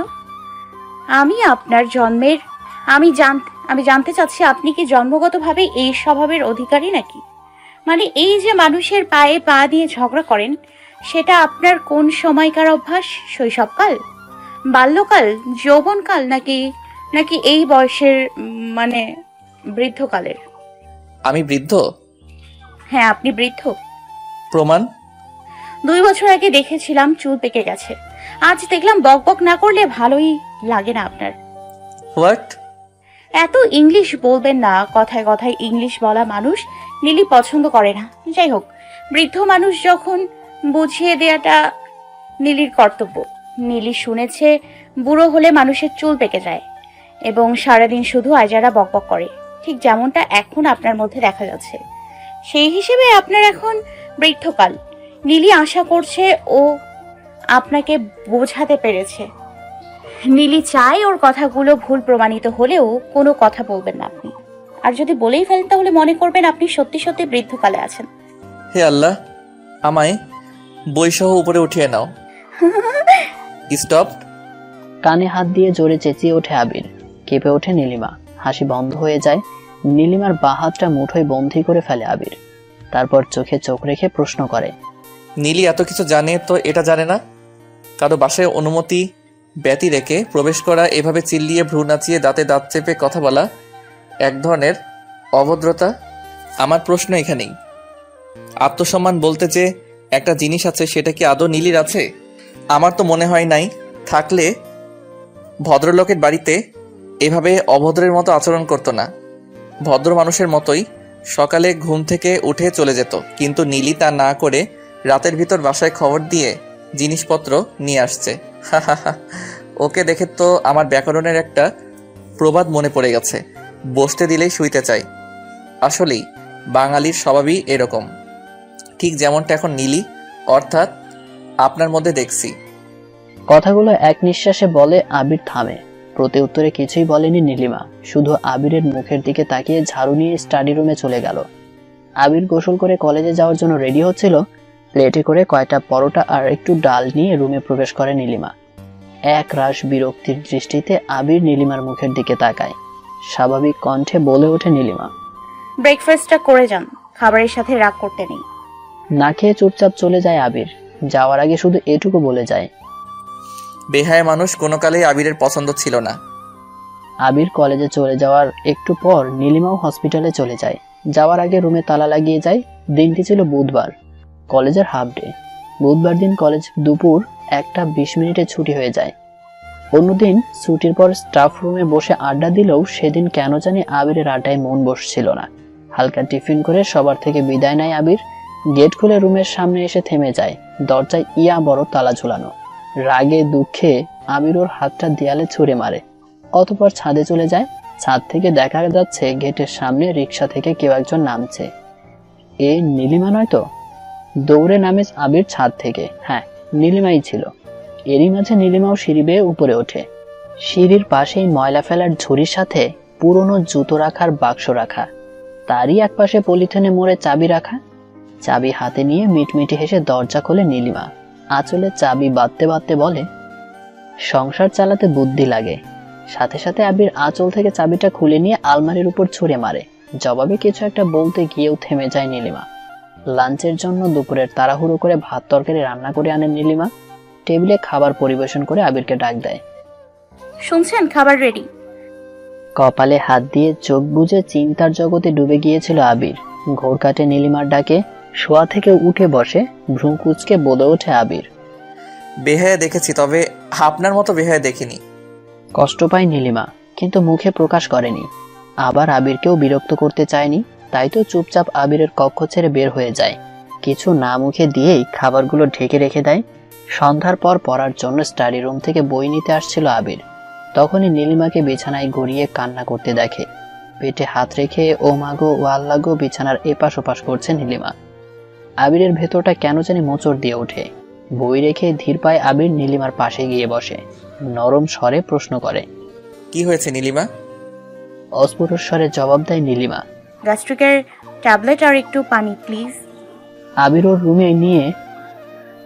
ওর রুমে গিয়ে একটা গ্যাস্ট্রিকের ট্যাবলেট নিয়ে আসে। কিচেন থেকে পানির জগটা আনার সময় কৌতূহলবশত পাতিলের ঢাকনা মেলতেই থ হয়ে যায়। পাতিল ভর্তি ভাত, তরকারি। না চাইতেও চোখের কোনায় জল চলে আসে আবিরের। গ্লাসে করে এক গ্লাস পানি নিয়ে স্টাডি রুমে ঢোকে আবির। গ্যাস্ট্রিকের ট্যাবলেট আর পানি গ্লাসটা এগিয়ে দিতেই ঢক ঢক করে এক গ্লাস পানি খেয়ে নেয় নীলিমা। আর এক গ্লাস প্লিজ। আবির পানির জগটা নিয়ে এসে আরো এক গ্লাস পানি এগিয়ে দেয় নীলিমার দিকে। সে পানিটুকুও ঢক ঢক করে গিলে ফেলে নীলিমা। আবির আবারও পানি দেয়। এবার নিমেষেই গ্লাস খালি করে ফেলে। চোখের কোণের জমে থাকা অশ্রু ফোঁটাগুলো একটু একটু করে আবিরের গাল গড়িয়ে নিচে পড়ছে। কাপা হাতে আরো একবার গ্লাস বাড়ায় নীলিমার। আবির জগের অবশিষ্ট পানিটুকু ঢেলে দেয়। এবার একটু পানি মুখে নিয়ে হাতে রাখা ট্যাবলেটটা খেয়ে সাথে সাথে খাটে হেলান দিয়ে শুয়ে পড়ে। আবির বই নিয়ে রুম থেকে বের হয়ে যায়। রাত্রে খাবারের জন্য ডাক দিতেই টেবিলে এসে আবির হাজির। খাবার মুখে দেওয়ার এক পর্যায়ে পাশে দাঁড়ানো নীলিমার মুখের দিকে তাকায় একবার। কিছুটা অস্বস্তিতে পড়ে যায় আবির। মনে মনে বলে, বুঝলাম না, খাবারই তো খাচ্ছি, তার জন্য এমন হাঁ করে তাকিয়ে থাকার কি আছে? খাওয়া শেষে চলে যাওয়ার সময় বলে যায় আবির, খেয়ে নিন। নীলিমার মুখে রাজ্য জয়ের হাসি। নজর এড়ায় না আবিরের। এই হাসিই একদিন তার জীবনের কাল হয়ে দাঁড়িয়েছিল। পাগলের মতো হয়ে যায় আবির। কিছু না বলে উঠে ঠাস করে নীলিমার মুখের উপর দরজা লাগিয়ে দেয়। রাত্রে যে যার মতো ঘুমিয়ে পড়ে। আবির বেডরুমে, নীলিমা স্টাডি রুমে। প্রবল বেগে ঝড় বয়ে যাচ্ছিল। ঝড়ের তাণ্ডবে সবকিছু কেমন উল্টো পাল্টা হয়ে যাচ্ছিল। আবিরের রুমের এক জানালা আরেক জানালার সাথে লেগে ঠাস ঠাস শব্দ হচ্ছিল। বাহির থেকে বৃষ্টির ফোঁটা এসে আবিরের রুমের বিছানার চাদর অনেকটা ভিজিয়ে দেয়। শোয়া থেকে উঠে এসে জানালাগুলো লাগাতে স্টাডি রুমের বারান্দার ওইদিকে জানালার কথা মনে পড়ে। ওই জানালা তো লাগানো হয় না দুদিন ধরে। এতক্ষণে তো মনে হয় জানালার কাজগুলো ভেঙে চূর্ণ বিচূর্ণ হয়ে গেছে। দৌড়ে যায় আবির নীলিমাকে ডাকতে। দরজা ধরতেই খুলে যায়। তাড়াতাড়ি ভেজা পর্দাটা উঠিয়ে জানালাগুলো লাগিয়ে নেয় আবির। দরজাটা লাগিয়ে ঘুমান, চোর ঢুকতে পারে। এটা বলে খাটের দিকে তাকাতেই ভয়ে চমকে যায় আবির। একজোড়া চোখ ওর দিকে কেমন ফ্যাল ফ্যাল দৃষ্টিতে তাকিয়ে আছে। মনে মনে আল্লাহ নাম জপে লাইটটা অন করে আবির। এ কি, আপনি নিচে গেলেন কেন? এমনিতেই যা শীত, তার উপর প্রবল বেগে ঝড়। শীতে মরে যাওয়ার উপক্রম হয়েছিল নীলিমার। এদিকে এ রুমে গায়ে দেওয়ার জন্য পাতলা কাঁথা ছাড়া কিচ্ছু নেই। আবিরকে ডাক দিতেও ভয় হচ্ছিল, কারণ ওর রুমে যেতে মানা। তাই অনেকটা নিরুপায় হয়েই অসহায়ের মতো খাটের ওপরে মোটা করে পাতানো লেপের ভেতর ঢুকে যায় নীলিমা। বিস্ময়ে হতবাক আবির প্রশ্ন করে আবারও, খালি খাটে শুইতে গেলে পিঠে ব্যথা পাওয়া যাবে, তাই এই ব্যবস্থা করা হয়েছে। এগুলো নিচে কেন ঢুকেছেন আপনি? জবাব দেয় নীলিমা, খুব শীত করছে তাই। আবির ওর রুমে গিয়ে ওর কম্বলটা নিয়ে আসে। নিন, এবার দয়া করে বিছানা এলোমেলো না করে এর ভিতরে থেকে বেরিয়ে আসুন। নীলিমা নিচ থেকে বেরিয়ে আসে বিছানার উপর। কম্বলটা গায়ে দিয়ে শুতেই লাইটটা অফ করে দেয় আবির। চলে যাবে ঠিক তখনই হাতে টান পড়ে। ফিরে তাকায় আবির। অনেকটা করুণ নীলিমার জবাব, আমি এর ভেতরে শুধু শীতের জন্য যাইনি, আমার খুব ভয়ও পাচ্ছিল। লাইটটা জ্বালিয়ে প্রশ্ন করে আবির। তো? উত্তর দেয় নীলিমা, আজকে এই রুমেই থাকুন না। দুপুর হয়ে গেছে তা সত্ত্বেও বিছানা থেকে ওঠেনি নীলিমা। সকাল থেকে একটার পর একটা বিরহের গান গেয়েই যাচ্ছে সে। যদিও গান গাইলে ওর মন ভালো হয়ে যায়, তবে আজ কেন জানি গানেও কাজ হচ্ছে না। নিঃশব্দে কেঁদে যাচ্ছে নীলিমা, আর অঝরে চোখের জল গড়িয়ে নিচে পড়ছে। বারবার আবিরের বলা রাত্রের কথাগুলো ওকে পীড়া দিচ্ছে, ক্ষত বিক্ষত করে দিচ্ছে ভেতরটা। রাত্রে অনেক রিকোয়েস্টের পর আবির নীলিমার পাশে শুয়েছিল। আবির নীলিমার ঠিক বিপরীত মুখী হয়ে শুইলেও নীলিমার স্পর্শে ঘুমের মধ্যে সোজা হয়ে যায়। কেন জানি নীলিমার খুব ইচ্ছে হচ্ছিল আবিরের বুকে মাথা রাখতে। ওই বুকে কান পেতে শুনতে হৃদস্পন্দনগুলো কার কথা বলে, ওর নাকি রাত্রির, যার কথা আবির ওর ডায়েরির প্রত্যেকটা পাতায় লিখে রেখেছে। মনে পড়ে নীলিমার, আবির ওর ডায়েরির পাতায় প্রথম লেখা ছিল,